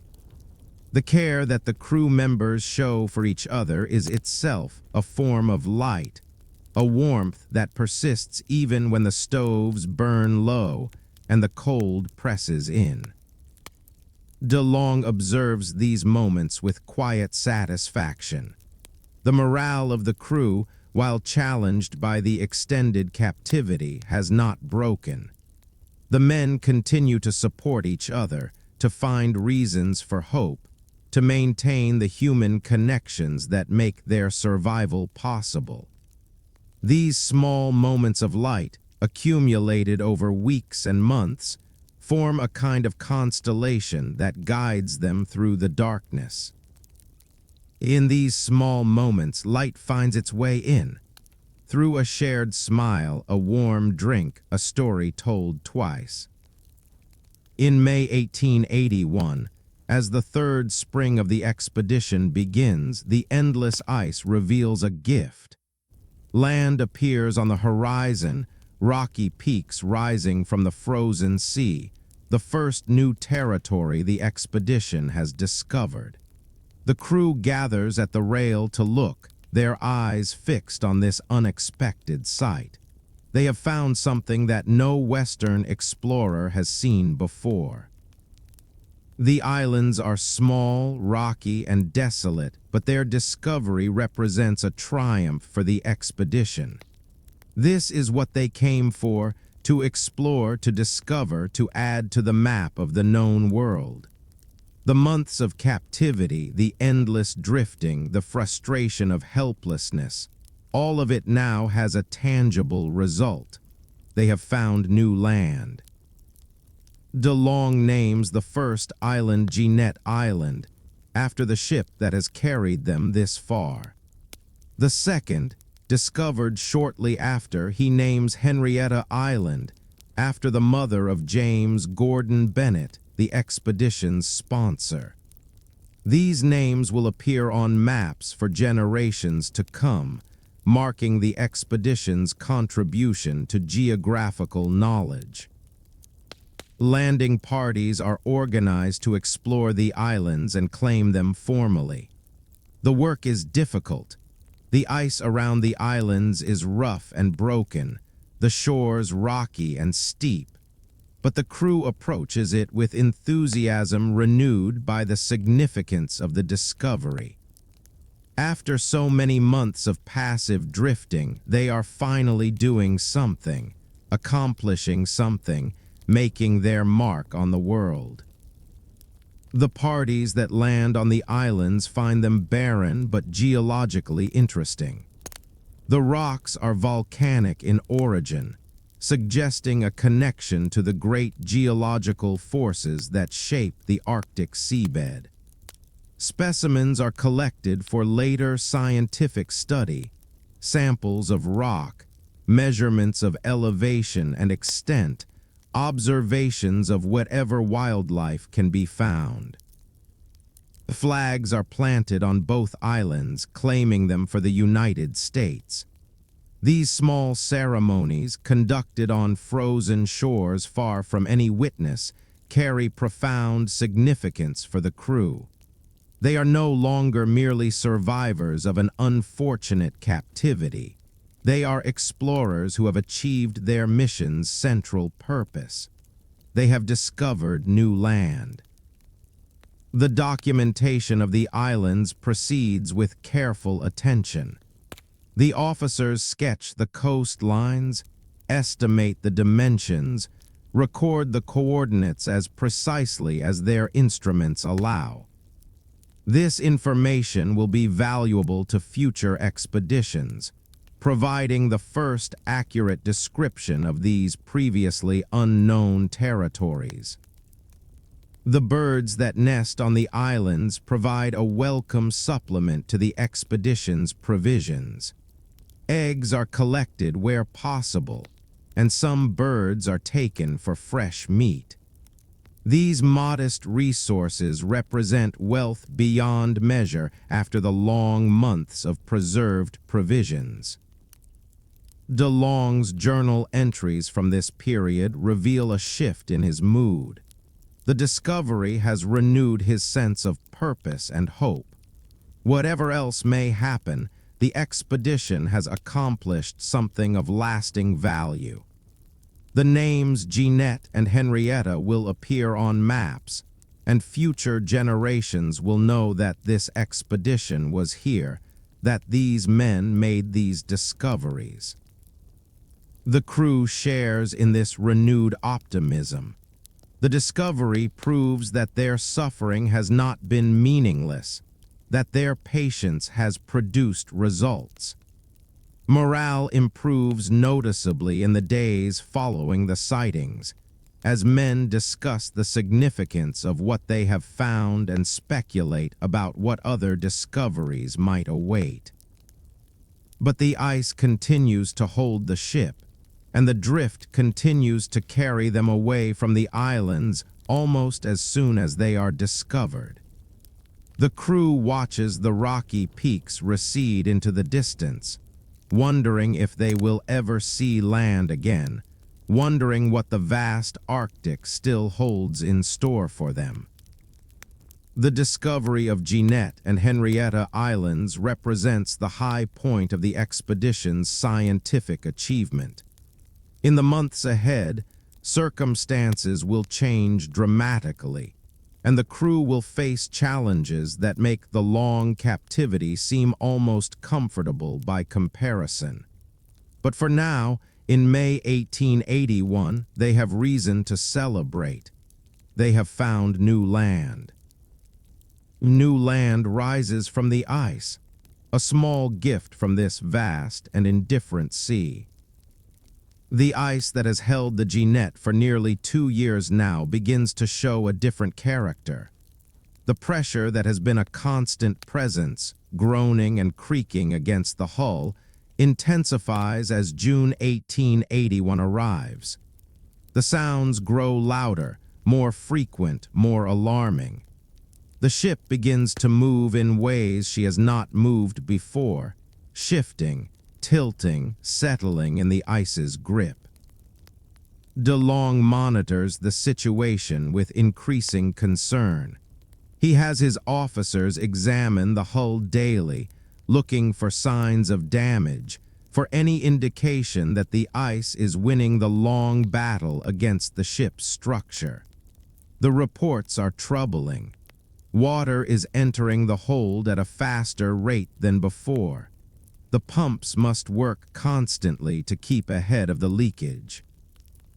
The ice around the ship is heaping and ridging, driven by pressures that originate miles away. When ice floes collide somewhere in the distance, the force transmits through the pack, eventually reaching the Jeannette and pressing against her sides. The ship's hull, reinforced though it is, was never designed to withstand such forces indefinitely. On June 10, the pressure reaches a new intensity. The sounds are almost continuous now, grinding, cracking the deep groans of stressed timber. The ship's deck tilts noticeably, first to one side and then to the other as the ice shifts around her. Men must brace themselves to walk, must hold fast to railings and fixtures. DeLong makes his decision. The ship cannot survive much longer under this pressure. Whatever chance they have of reaching safety depends on abandoning the Jeannette before she is crushed, taking to the ice with whatever provisions and equipment they can carry. It is a desperate choice, but the alternative, going down with the ship, is worse.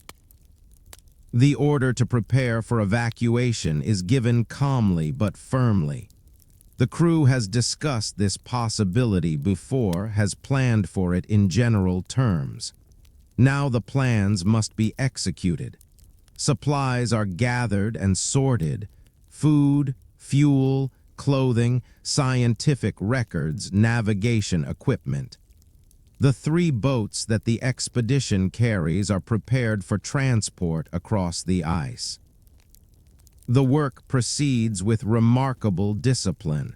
Men who might be expected to panic instead focus on the tasks at hand, responding to the emergency with the professionalism of their training.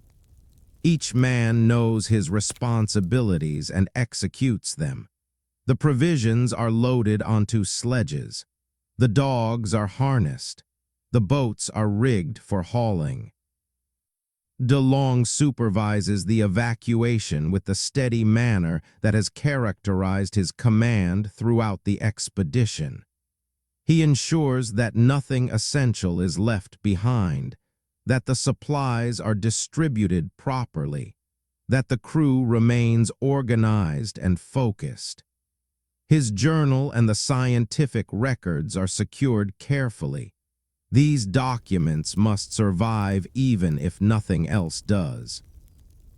The ship continues to deteriorate as the evacuation proceeds. More water enters the hold. The tilting grows more pronounced. The sounds of the ice against the hull become almost constant, a grinding symphony of destruction.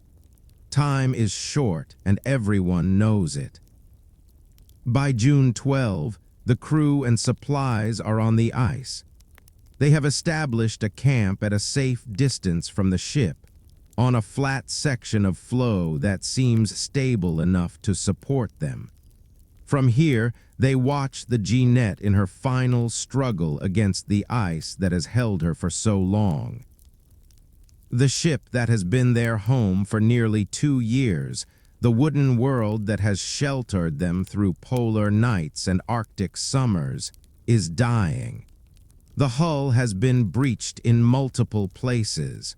Water fills the lower compartments. The deck tilts at an angle that makes standing impossible. DeLong's final inspection of the ship is brief and purposeful. He retrieves the colors, the American flag that has flown above the Jeannette throughout her voyage. He takes a last look at the cabin where he has written his journal, made his decisions, carried the weight of command. Then he leaves, joining his crew on the ice. The supplies they have saved are substantial but finite. They have food for several weeks, perhaps longer with careful rationing. They have the 3 boats, which might carry them to safety if they can reach open water. They have the dogs and sledges for transport across the ice. They have their health, more or less, and their discipline and each other. What they no longer have is a ship. From this moment forward, they are on their own, dependent entirely on their own strength and resourcefulness for survival. The ice that has held them captive now becomes the surface they must cross to reach safety. The journey ahead will test everything they have learned, everything they are. The ship has given all she can, and now the men must carry forward what she cannot. On the morning of June 13, 1881, the crew of the Jeannette gathers on the ice to witness the end of their ship. She has held on through the night, her hull breached but still afloat, still struggling against the ice that has finally defeated her. But the struggle is nearly over. The ship lists heavily now, her deck almost vertical, her masts pointing not toward the sky but toward the horizon. Water has filled her lower compartments, dragging her down. The ice around her has opened slightly, creating a pool of dark water into which she slowly settles. The crew watches in silence. There is no panic, no crying out, only the quiet attention of men who understand what they are seeing. This ship has been their world. She has sheltered them through 2 Arctic winters, carried them across thousands of miles of frozen ocean, provided the structure and stability that has kept them alive. Now she is leaving them. DeLong stands among his officers, his face composed, his bearing steady. Whatever emotions he feels, grief, fear, the weight of command in a crisis, he contains them, presenting to his men the calm leadership they need. Later in his journal, he will record his thoughts about this moment. For now, he simply watches. The Jeannette settles lower in the water, her stern dipping first. Air escapes from compartments below with a sound like sighing.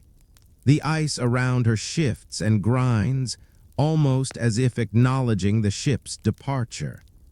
The water is dark and cold, receiving the vessel that has fought it for so long. There is a moment when the ship seems to pause, balanced between survival and extinction.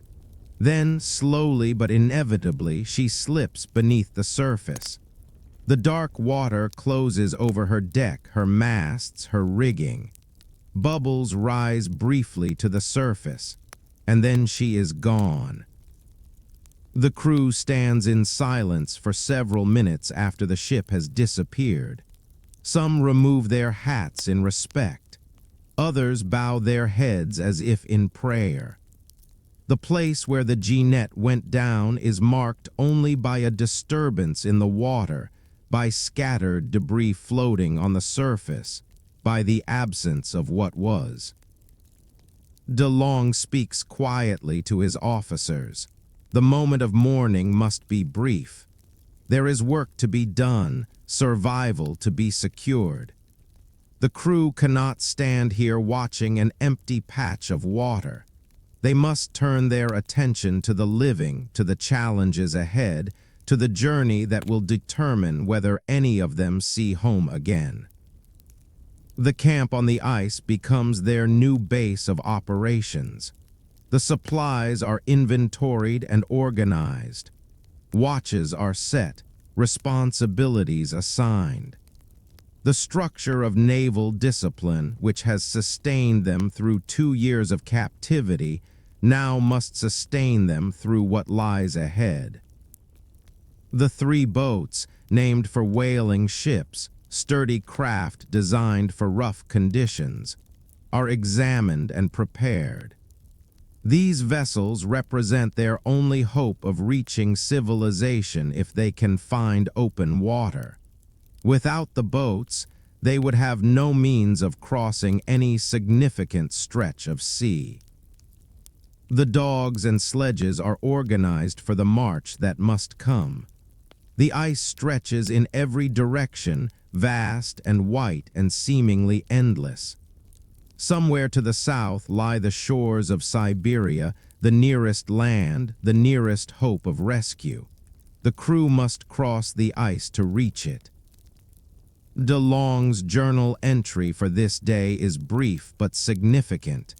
He records the sinking of the ship, the condition of the crew, the supplies saved, the plan for going forward.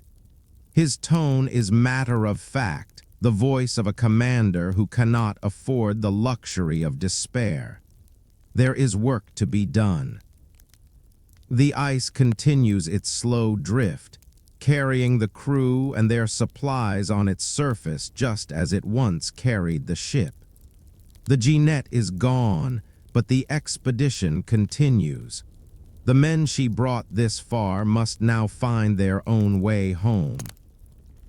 She slips beneath the ice quietly, and the silence that follows is held by all.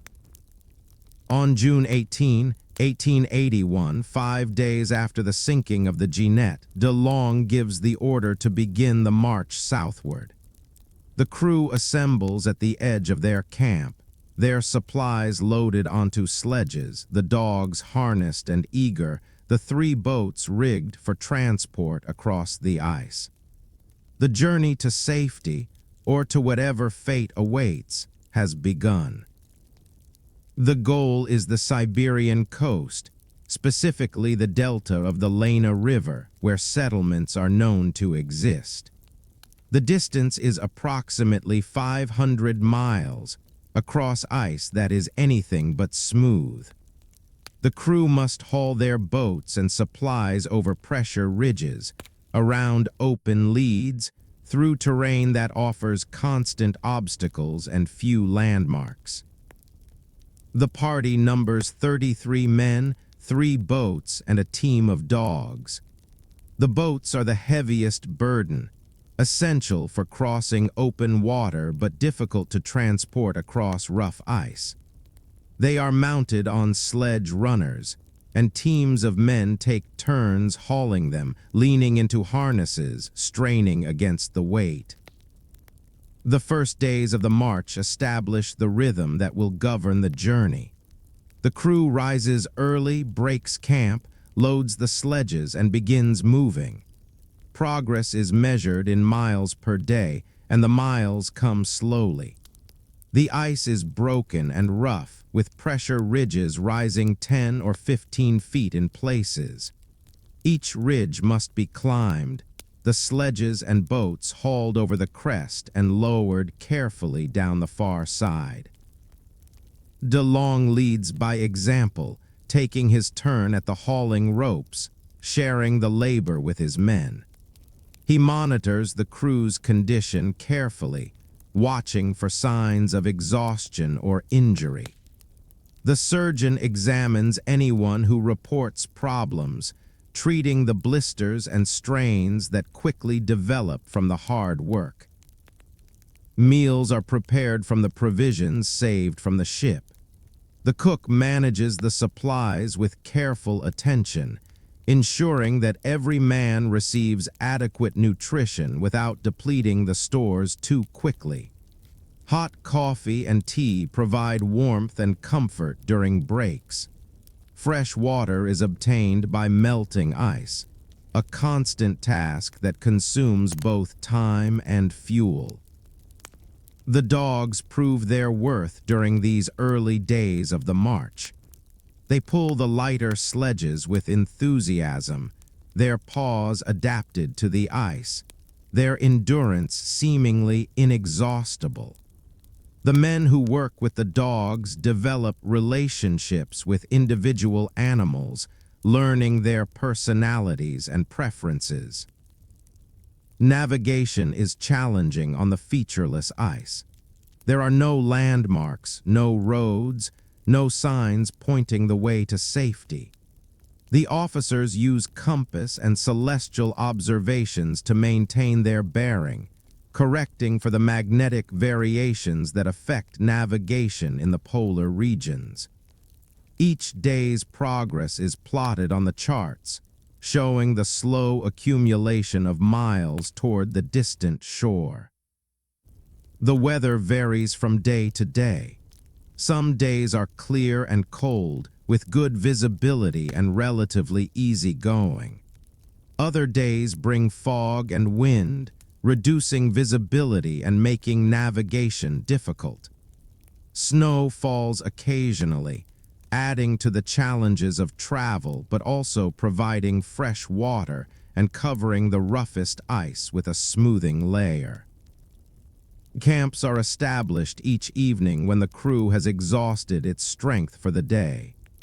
The tents are pitched, the stoves lit, the provisions prepared. Men gather in small groups, sharing body heat, discussing the day's events, planning for tomorrow. The camaraderie that has sustained them through 2 years of captivity now sustains them on the march. De Long's journal entries document the progress with meticulous care. He records the distance traveled each day, the ice conditions, the weather, the health of the crew. He notes the challenges encountered and the solutions improvised.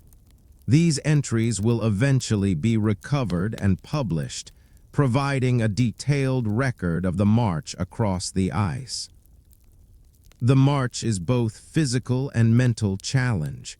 The labor is exhausting, hour after hour of hauling heavy loads across rough terrain.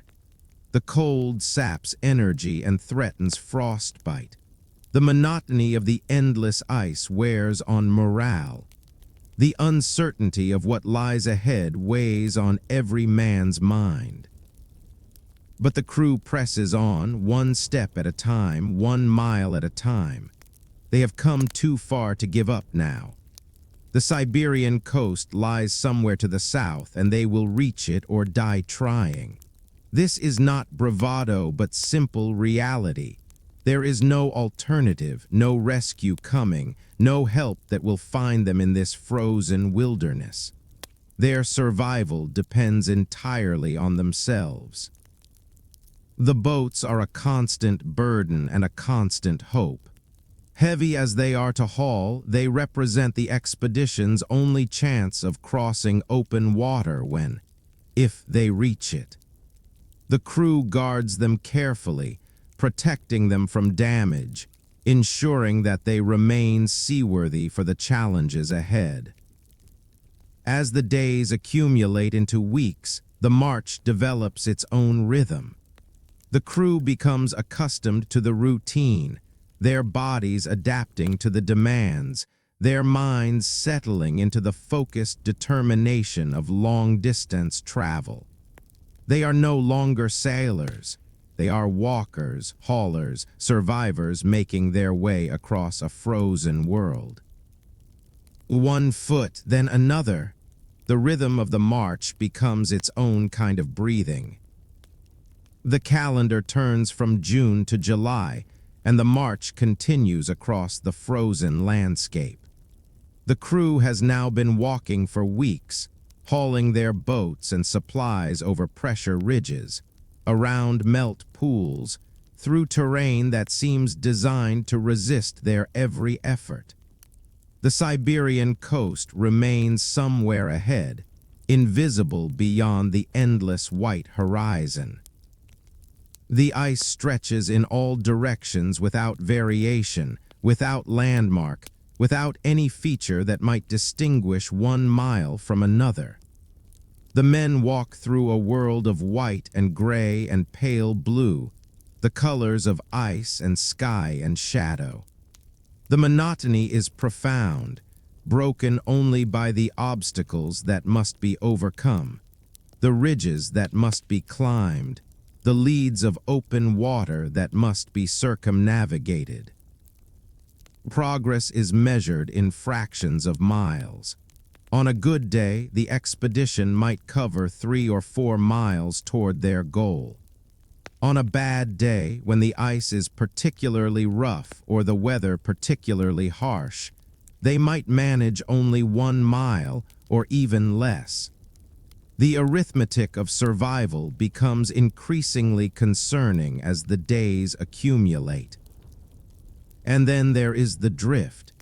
The same currents that carried the Jeannette across the Arctic Ocean continue to move the ice on which the crew now walks. Often the drift works against them, the ice moving north while they struggle south, canceling their hard-won progress, pushing them backward even as they walk forward. Some days, the crew covers 3 miles of walking only to find that the drift has carried them 2 miles in the opposite direction. The net gain is minimal, the frustration immense. De Long tracks these calculations with grim precision in his journal. He records the distance walked, the estimated drift, the net progress toward the coast. The numbers are not encouraging.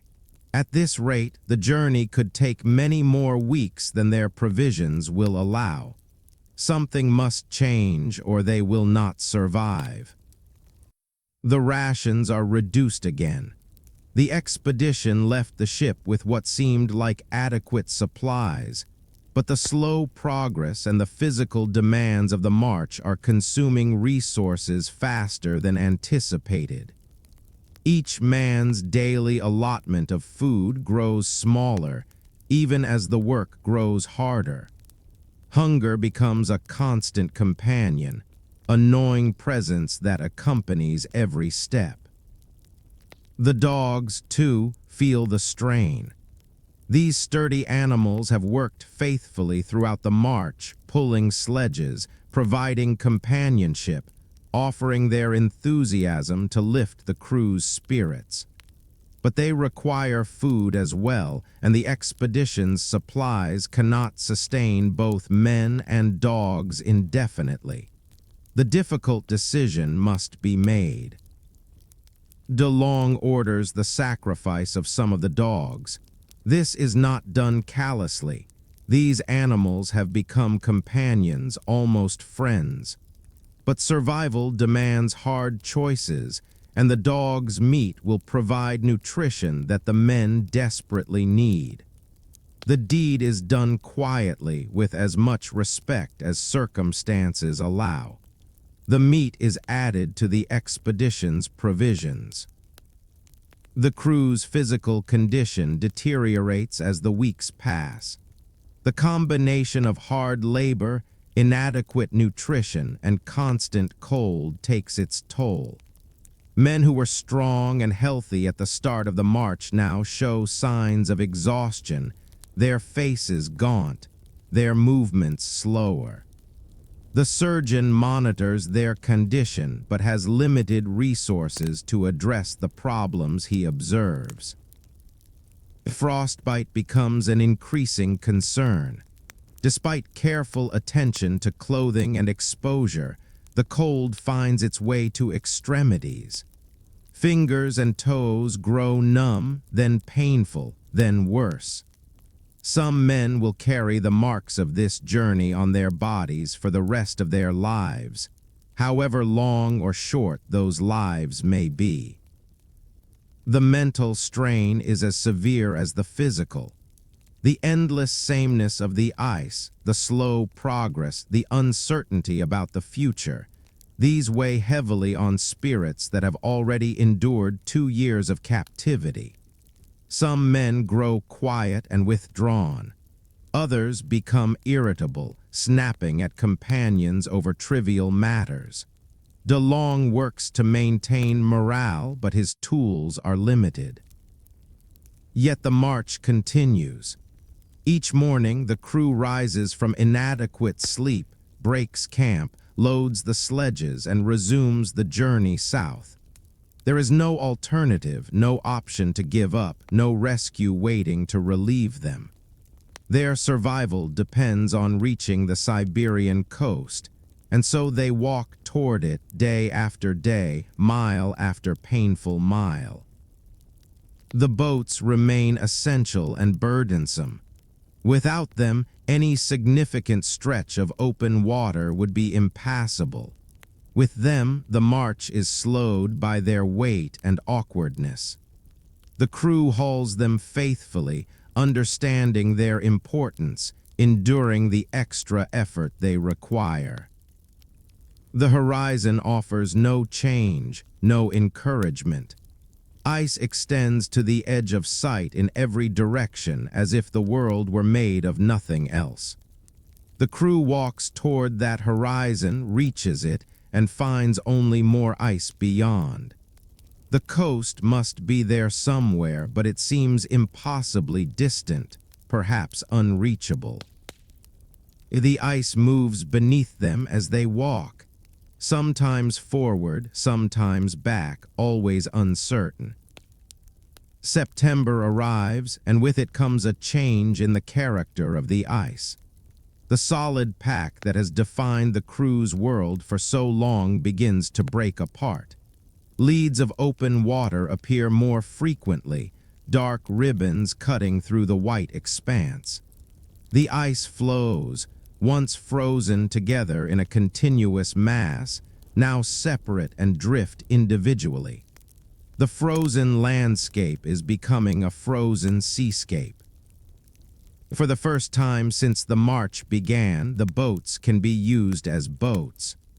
The crew launches them into the leads, loading in the supplies and personnel, rowing across the open water to the next stretch of ice. This is the purpose for which the boats were saved, the reason they were hauled across hundreds of miles of rough terrain.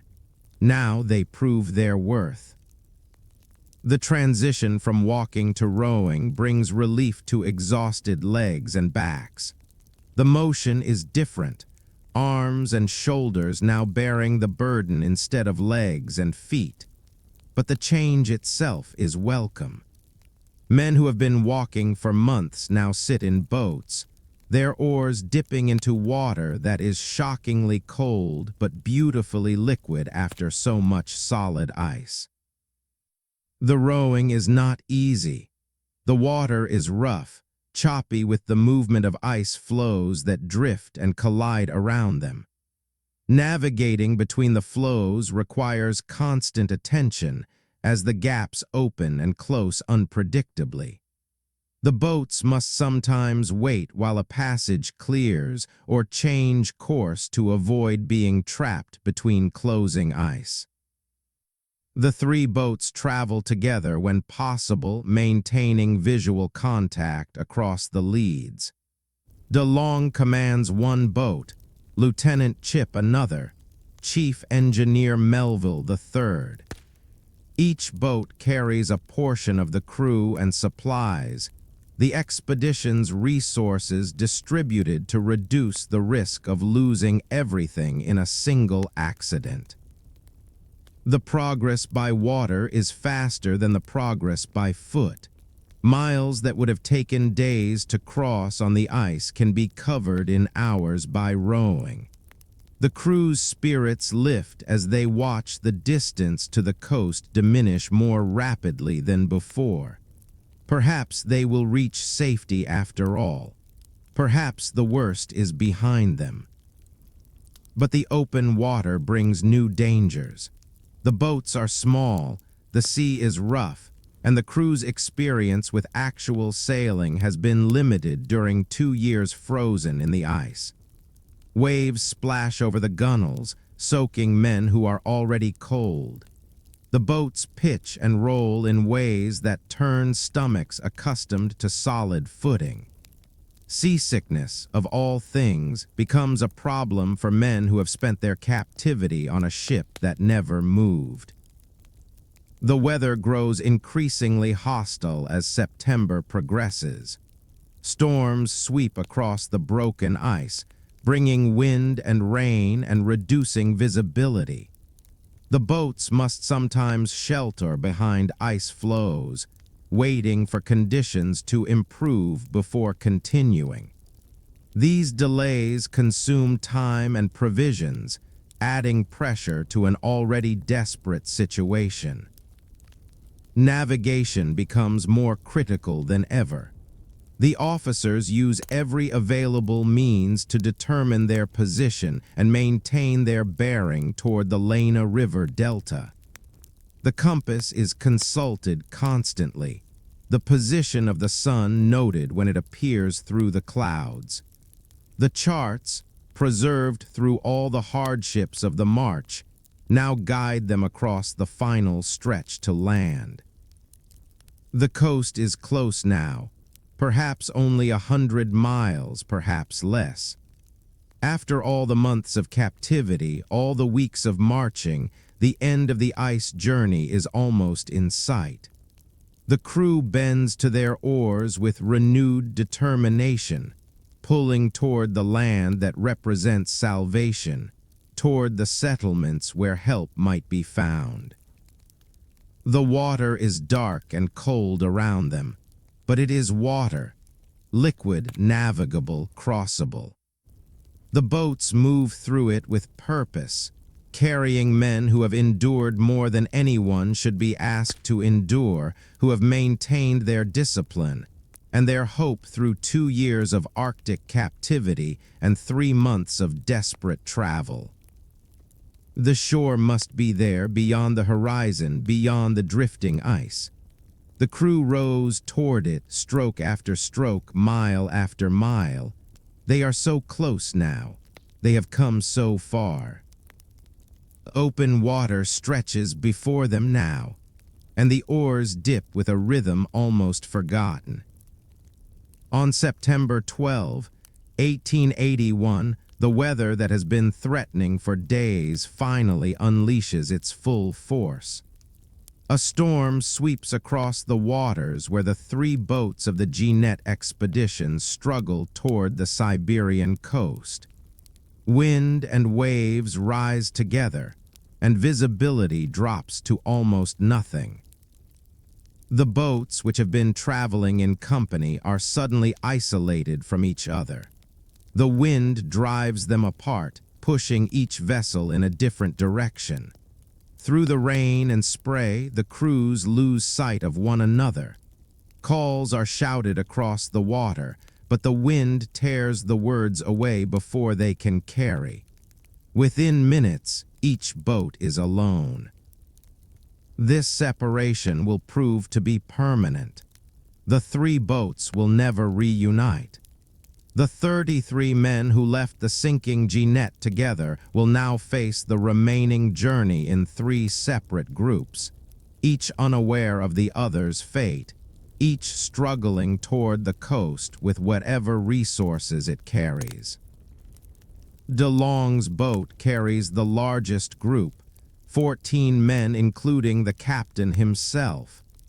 Among them is the surgeon, Dr. Ambler, and several of the expedition's most experienced seamen. The boat also carries a significant portion of the remaining provisions, though not enough for any extended journey. The storm batters DeLong's boat through the day and into the night. The men take turns bailing, desperately working to keep ahead of the water that pours in over the sides. The oars are useless in such conditions. The crew can only try to keep the bow pointed into the waves and pray that the storm will pass. Lieutenant Chip's boat disappears into the storm with 8 men aboard. This boat will never be seen again. Its crew will be lost without trace, their fate unknown except that it was certainly tragic. In the chaos of the storm, there is no way to know what has happened to them, no opportunity to search, no means of rescue. Chief Engineer Melville's boat carries 11 men toward a different section of the coast. This group, by some combination of luck and skill, will navigate through the storm and eventually reach the shore in relatively good condition. Melville will become the expedition's principal survivor, the man who organizes rescue efforts and eventually recovers the bodies and records of those who do not survive. But in the immediate chaos of the storm, none of this is known. Each boat is isolated, struggling independently against the elements, unaware of the other's situations. The expedition has fragmented at the worst possible moment, just as the coast and possible safety draws near. DeLong's boat endures the storm through a night that seems endless.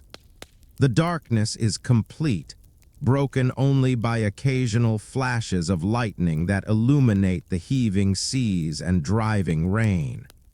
The men huddle together for warmth, soaked through, exhausted, sustained only by the discipline that has carried them this far. By morning, the storm has diminished somewhat. The wind still blows, but not with the fury of the night. The rain has stopped, and visibility has improved. DeLong surveys the situation with the practiced eye of a naval commander who has faced worse odds and survived. The boat has come through the storm intact.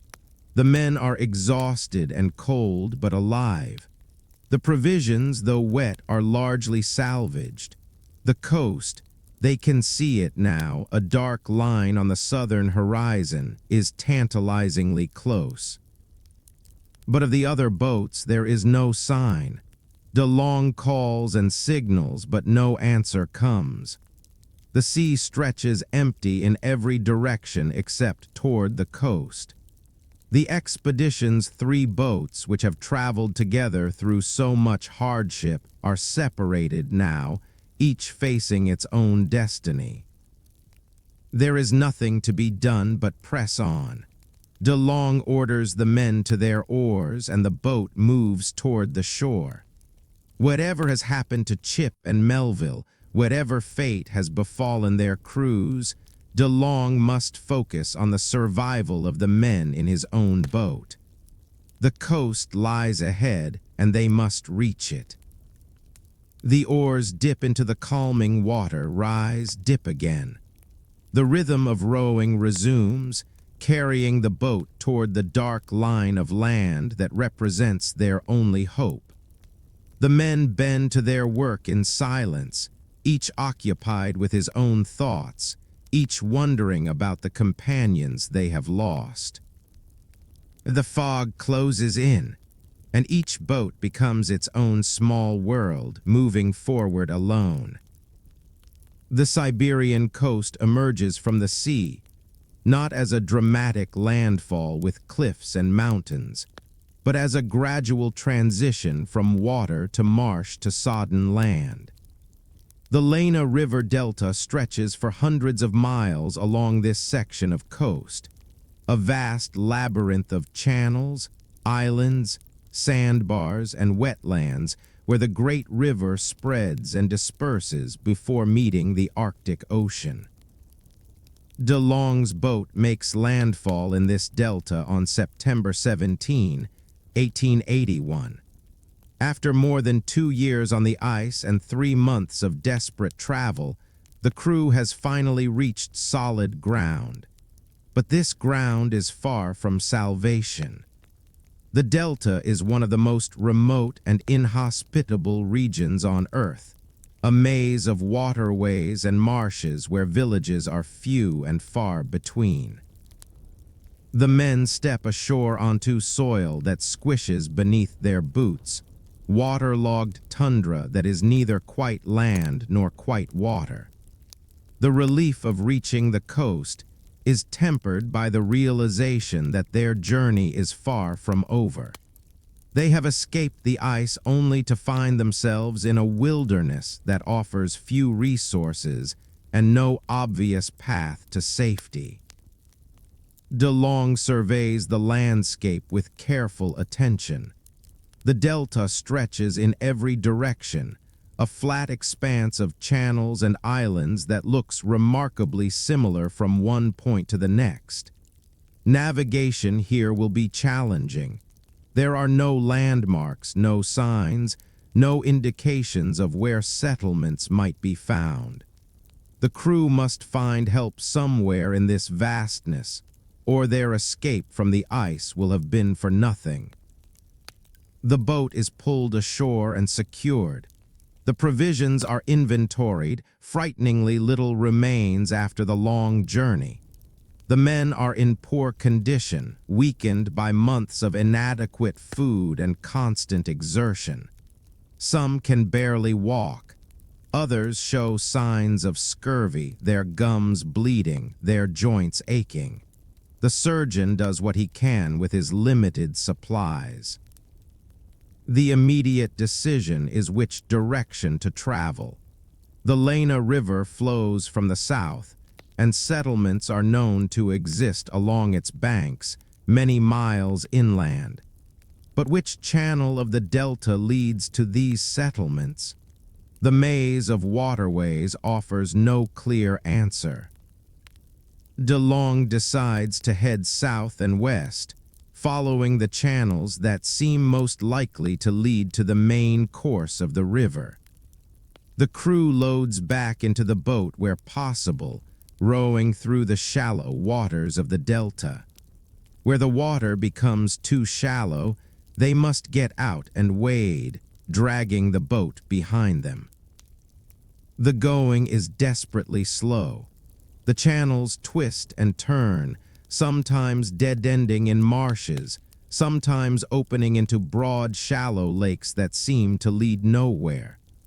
The crew's strength is fatting, their progress measured in hundreds of yards rather than miles. Each hour of travel consumes more energy than their meager rations can replace.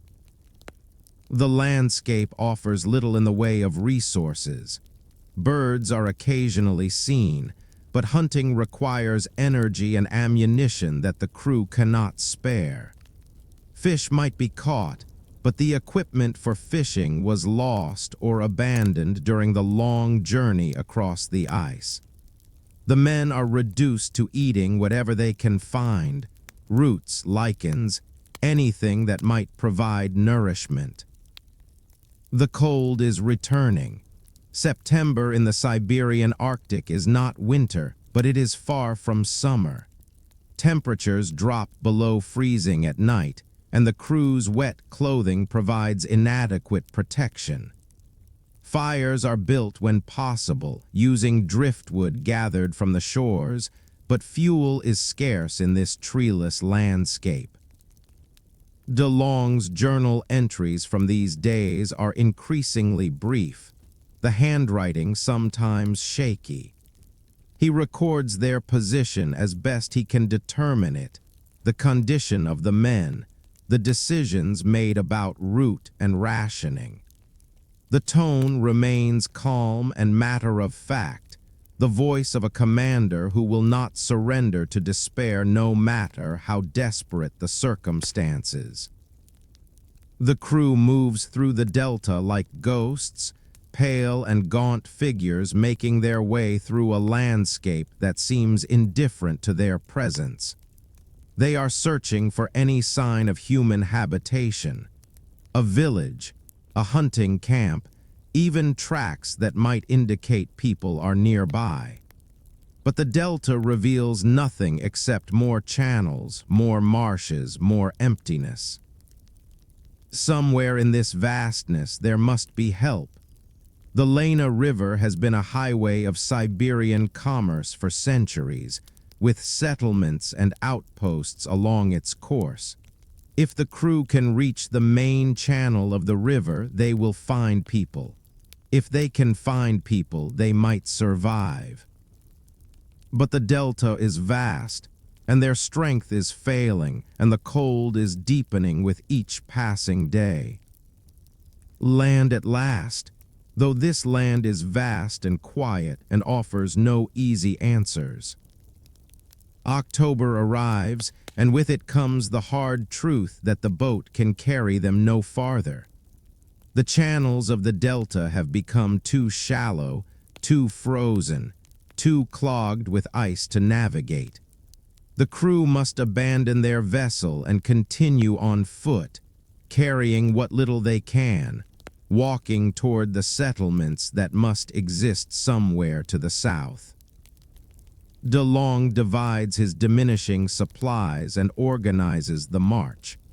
The men are in various states of debility. Some can still walk with relative strength, others can barely stand. The surgeon, Dr. Ambler, assesses each man's condition and makes recommendations about who can continue and who needs rest. But rest is a luxury they cannot afford. Rest without shelter, without food, without rescue is simply a slower form of death. The first days of the overland march are a blur of cold and hunger and exhaustion. The tundra stretches before them, flat and featureless, offering no shelter from the wind that blows constantly from the north. Snow begins to fall, covering the ground with a white layer that hides the uneven terrain and makes walking even more difficult. The crew walks in a ragged line, helping each other over rough patches, supporting those who stumble.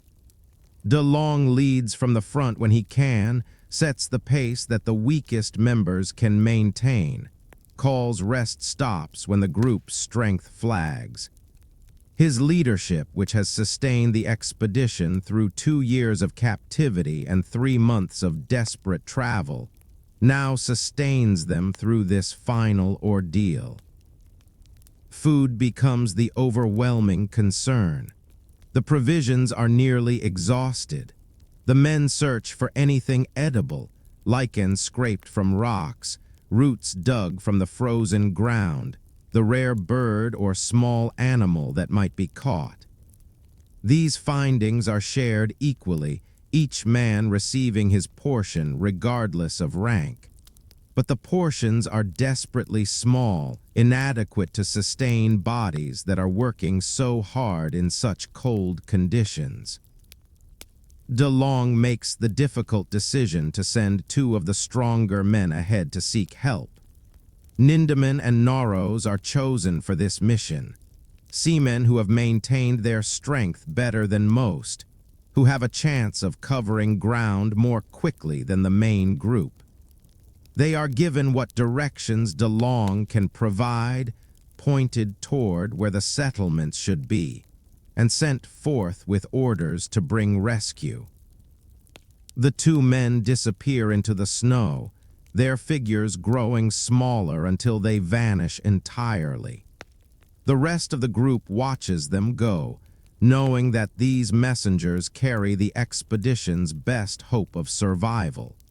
If Nindemann and Narrows can reach help, if they can communicate their location, if rescue can be organized and sent, then there is a chance. The main group continues its march, though march is perhaps too strong a word for what has become a stagger, a shuffle, a desperate forward movement maintained by will alone. Men who could walk 10 miles a day at the start of the journey can now barely manage one. The cold and hunger have taken their toll. Bodies that have been pushed beyond their limits are beginning to fail. DeLong's journal continues, though the entries grow shorter and more difficult to read. His handwriting, once neat and precise, now wavers across the page. He records the day, the weather, the condition of his men. He notes who can still walk and who has fallen. He documents the decisions made, the routes chosen, the hopes maintained. The landscape offers occasional hints of human presence. A piece of driftwood that might have been cut by an axe, tracks in the snow that might be from hunters, the remains of an old fire pit. These signs suggest that people do live in this region, that the settlements they seek are real. But the signs lead nowhere, the people remain unseen, and the crew continues to wander through the empty vastness. Some of the men can no longer continue. Their bodies have given out, their strength exhausted. DeLong must decide what to do, stay with them and risk the entire group, or press on with those who can still walk and send help back for the others. There are no good options, only hard choices between different forms of tragedy.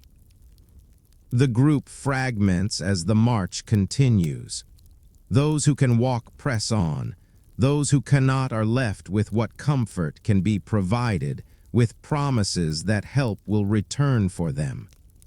These partings are terrible, the separation of men who have endured so much together, who know that they may never see each other again. DeLong remains with the weakest members of his crew, refusing to abandon those who cannot keep up. This decision is consistent with his character. He has always placed the welfare of his men above his own safety. But it is also a death sentence, though he may not recognize it as such. By staying with those who cannot continue, he shares their fate. The snow falls steadily now, covering tracks almost as soon as they are made. The wind blows from the north, carrying a cold that penetrates every layer of clothing. The crew huddles together for warmth, conserving what little energy remains, waiting for rescue that may never come. DeLong's journal continues until it cannot continue any longer. The final entries are brief, almost cryptic. A date, a few words about conditions, the names of those who remain. These words will eventually be recovered, read by those who search for the expedition's remains, preserved as testimony to the courage and endurance of men who faced impossible odds and did not surrender. The snow falls gently now, and each step becomes its own small act of faith. While DeLong and his group struggle through the Lena Delta, the other survivors of the Jeannette expedition are facing their own challenges. The storm that separated the three boats has sent each group on a different path, toward different fates. Chief Engineer Melville's boat, carrying 11 men, has reached the coast in better condition than DeLong's group. Melville is a practical and resourceful man, and he has managed the crisis with skill. His boat landed at a more favorable location, with easier access to settlements. Within days of reaching shore, his group encounters local Yakut hunters who provide food, shelter, and guidance. The relief of rescue is profound. Men who have been starving and freezing suddenly find themselves in warm shelters, eating hot food, attended by people who understand how to survive in this harsh environment. The Yakut communities have lived in Siberia for generations. their knowledge of the land and climate far surpassing anything the American sailors possess. Melville wastes no time in organizing search efforts. He knows that DeLong's group is somewhere in the Delta, struggling to reach safety. He knows that every hour of delay reduces the chances of finding them alive. As soon as his own men are stable, he begins working with local authorities to mount a rescue expedition. The Siberian winter is closing in, however, and the conditions for search and rescue are deteriorating rapidly. Snow covers the landscape, obscuring tracks and signs of passage. Temperatures drop far below zero, making travel dangerous and limiting how far search parties can venture. The Delta is vast, and the area that must be searched is enormous. Melville leads search parties personally, venturing out into the frozen landscape again and again, following every lead, investigating every report of sightings. His determination is remarkable. This is a man who has just survived 2 years trapped in Arctic ice and 3 months of desperate travel, and yet he immediately turns to the rescue of his companions. Nindemann and Norros, the 2 men DeLong sent ahead to seek help, eventually reach a Yakut settlement in a state of near collapse. They are barely alive, frostbitten, and starving, but they have accomplished their mission. They can report where DeLong's group was when they left, can provide directions that might guide rescuers to their companions. This information gives Melville something to work with. He intensifies the search efforts, focusing on the area where DeLong's group was last known to be. But the Delta is a maze, and the snow has covered everything. The search parties find traces, abandoned camps, discarded equipment, signs of passage, but the men themselves remain elusive. The rescue operation continues through the autumn and into the winter, long after hope has faded for most participants. Melville refuses to give up, convinced that finding DeLong and the others, alive or dead, is essential to completing the expedition's story. He is driven by loyalty to his commander, by his sense of duty to the men who served with him, by a determination that borders on obsession. The local communities assist in ways large and small. Yakut hunters provide their expertise in tracking and survival. Russian officials authorize resources and personnel for the search. The network of villages along the Lena River passes information about any signs of the missing men. This collective effort represents the best of human cooperation in the face of tragedy. As for Lieutenant Chip's boat and its 8-man crew, no trace of them is ever found. They vanished in the storm of September 12, lost to the sea that had been their enemy since the Jeannette became trapped in the ice 2 years before. Their fate is unknown, though it can hardly have been anything but tragic. Somewhere in the dark waters of the Arctic Ocean, or perhaps along some remote stretch of coast, these men met their end.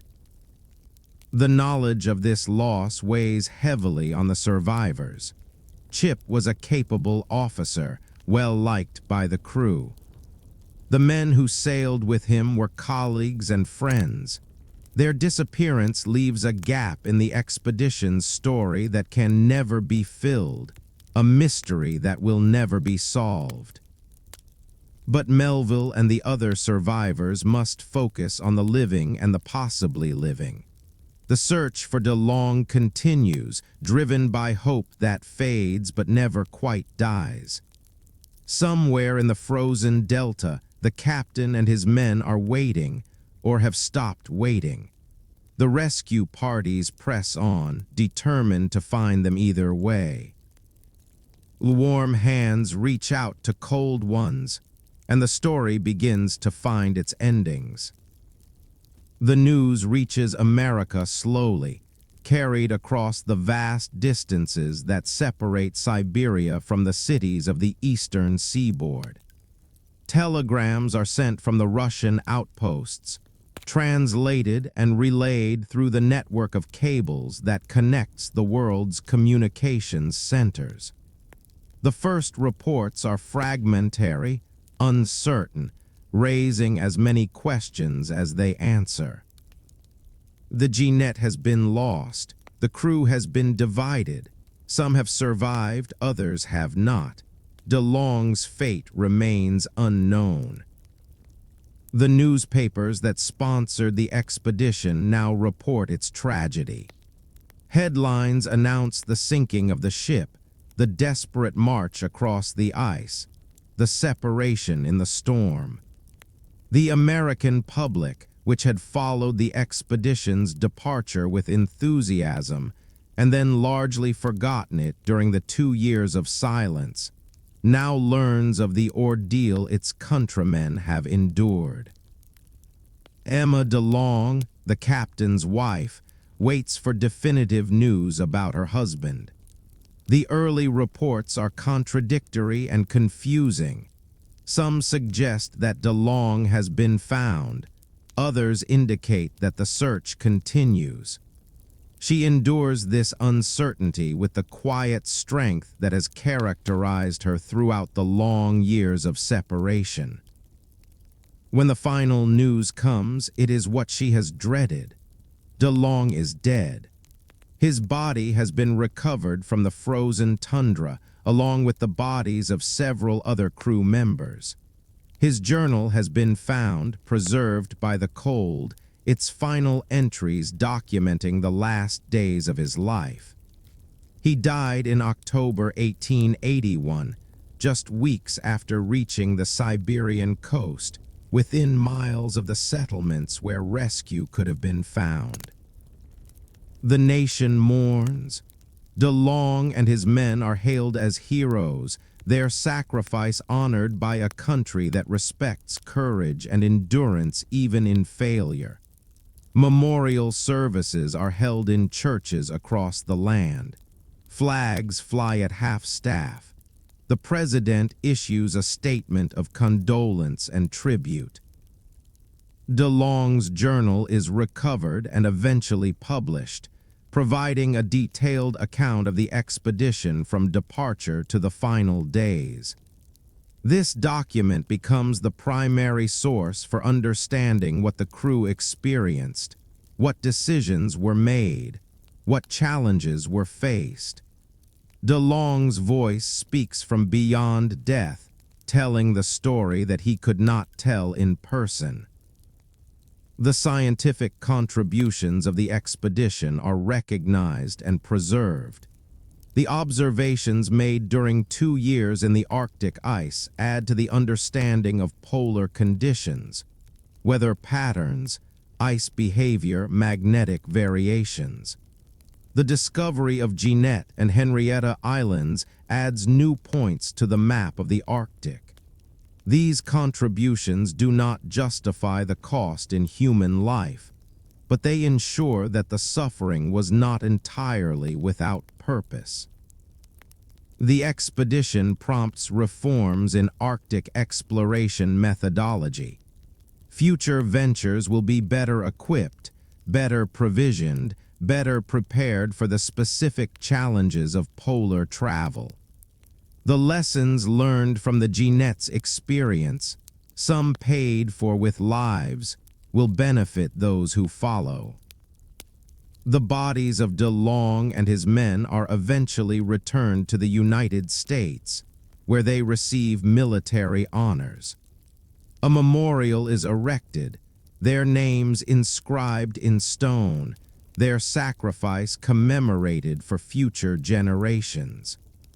The families receive what comfort can be provided by a grateful nation, though no honor can replace a husband, a father, a son. Melville returns home to a hero's welcome, his survival and his rescue efforts celebrated. He writes his own account of the expedition, supplementing DeLong's journal with perspectives from the surviving crew members. His testimony helps complete the picture of what happened in those final desperate weeks. The Arctic remains vast and cold and indifferent. The ice that crushed the Jeannette continues to drift across the polar sea. The waters where Chip and his men disappeared keep their secrets. The tundra where DeLong fell maintains its silence. The natural world, which has witnessed countless human tragedies, shows no sign of acknowledgement. But the memory of the Jeannette expedition endures. In the records preserved, in the monuments erected, in the stories passed down, the courage of 33 men who sailed toward the unknown lives on. Their story is part of the larger story of exploration, of the human drive to understand and to discover, whatever the cost. The news travels slowly home, and those who waited now know what waiting had held. And so we come to the end of our journey together, and it is time to reflect on what remains. The Jeannette Arctic expedition set out in 1879 with 33 men, bound for the top of the world. They sought the open polar sea, that theoretical passage through the ice that would open new routes and reveal new knowledge. What they found instead was the reality of the Arctic, ice that trapped and held them, darkness that tested their spirits, cold that challenged their very survival. For 2 years they drifted with the pack ice, maintaining their discipline, continuing their scientific work, sustaining each other through the long polar nights. When their ship was finally crushed, they took to the ice on foot, dragging their boats toward a distant coast, covering hundreds of miles through conditions that would break most expeditions. Some survived. Melville and his group reached safety and lived to tell their story. Others did not. DeLong, Chip, and more than half the crew perished in the ice or on the frozen shores of Siberia. Their sacrifice stands as testimony to both the dangers of Arctic exploration and the courage of those who undertake it. What remains is knowledge. The observations made by the Jeannette expedition contributed to the understanding of polar conditions. The discovery of new islands added to the map. The experience of the expedition informed future ventures, making them safer and more successful. What remains is memory. The names of DeLong and his men are inscribed on monuments, recorded in histories, preserved in the journals that survived the journey. Their story has been told and retold, passed down through generations as an example of human endurance. What remains is respect for men who faced impossible odds and did not surrender, for a commander who stayed with his weakest crew members rather than save himself, for ordinary sailors who maintained their discipline and their humanity through 2 years of captivity and 3 months of desperate travel. The ice is quiet now. The wind blows softly across the Arctic waters where the Jeannette once sailed. And in that quietness, the memory of what happened there rests gently, like snow settling over the landscape. And so the story settles like snow, covering what was with what remains. The ice is quiet now. The wind blows softly across the frozen sea. the same wind that has blown here for thousands of years, the same wind that will blow here for thousands more. The ice shifts and settles, murmuring to itself in the language it has always spoken. The stars wheel overhead in the polar darkness, the same stars that guided the men of the Jeannette across the frozen ocean. The aurora dances in pale curtains of green and pink, silent and beautiful, indifferent to the stories that have unfolded beneath it. If you are still awake, there is no need to remain so. The story has been told. The journey is complete. The men of the Jeannette have found their rest, and now you may find yours. Rest now, let your breathing slow. Let your thoughts drift like ice on a calm sea. The night is quiet, the wind is gentle, and there is nothing more that needs your attention.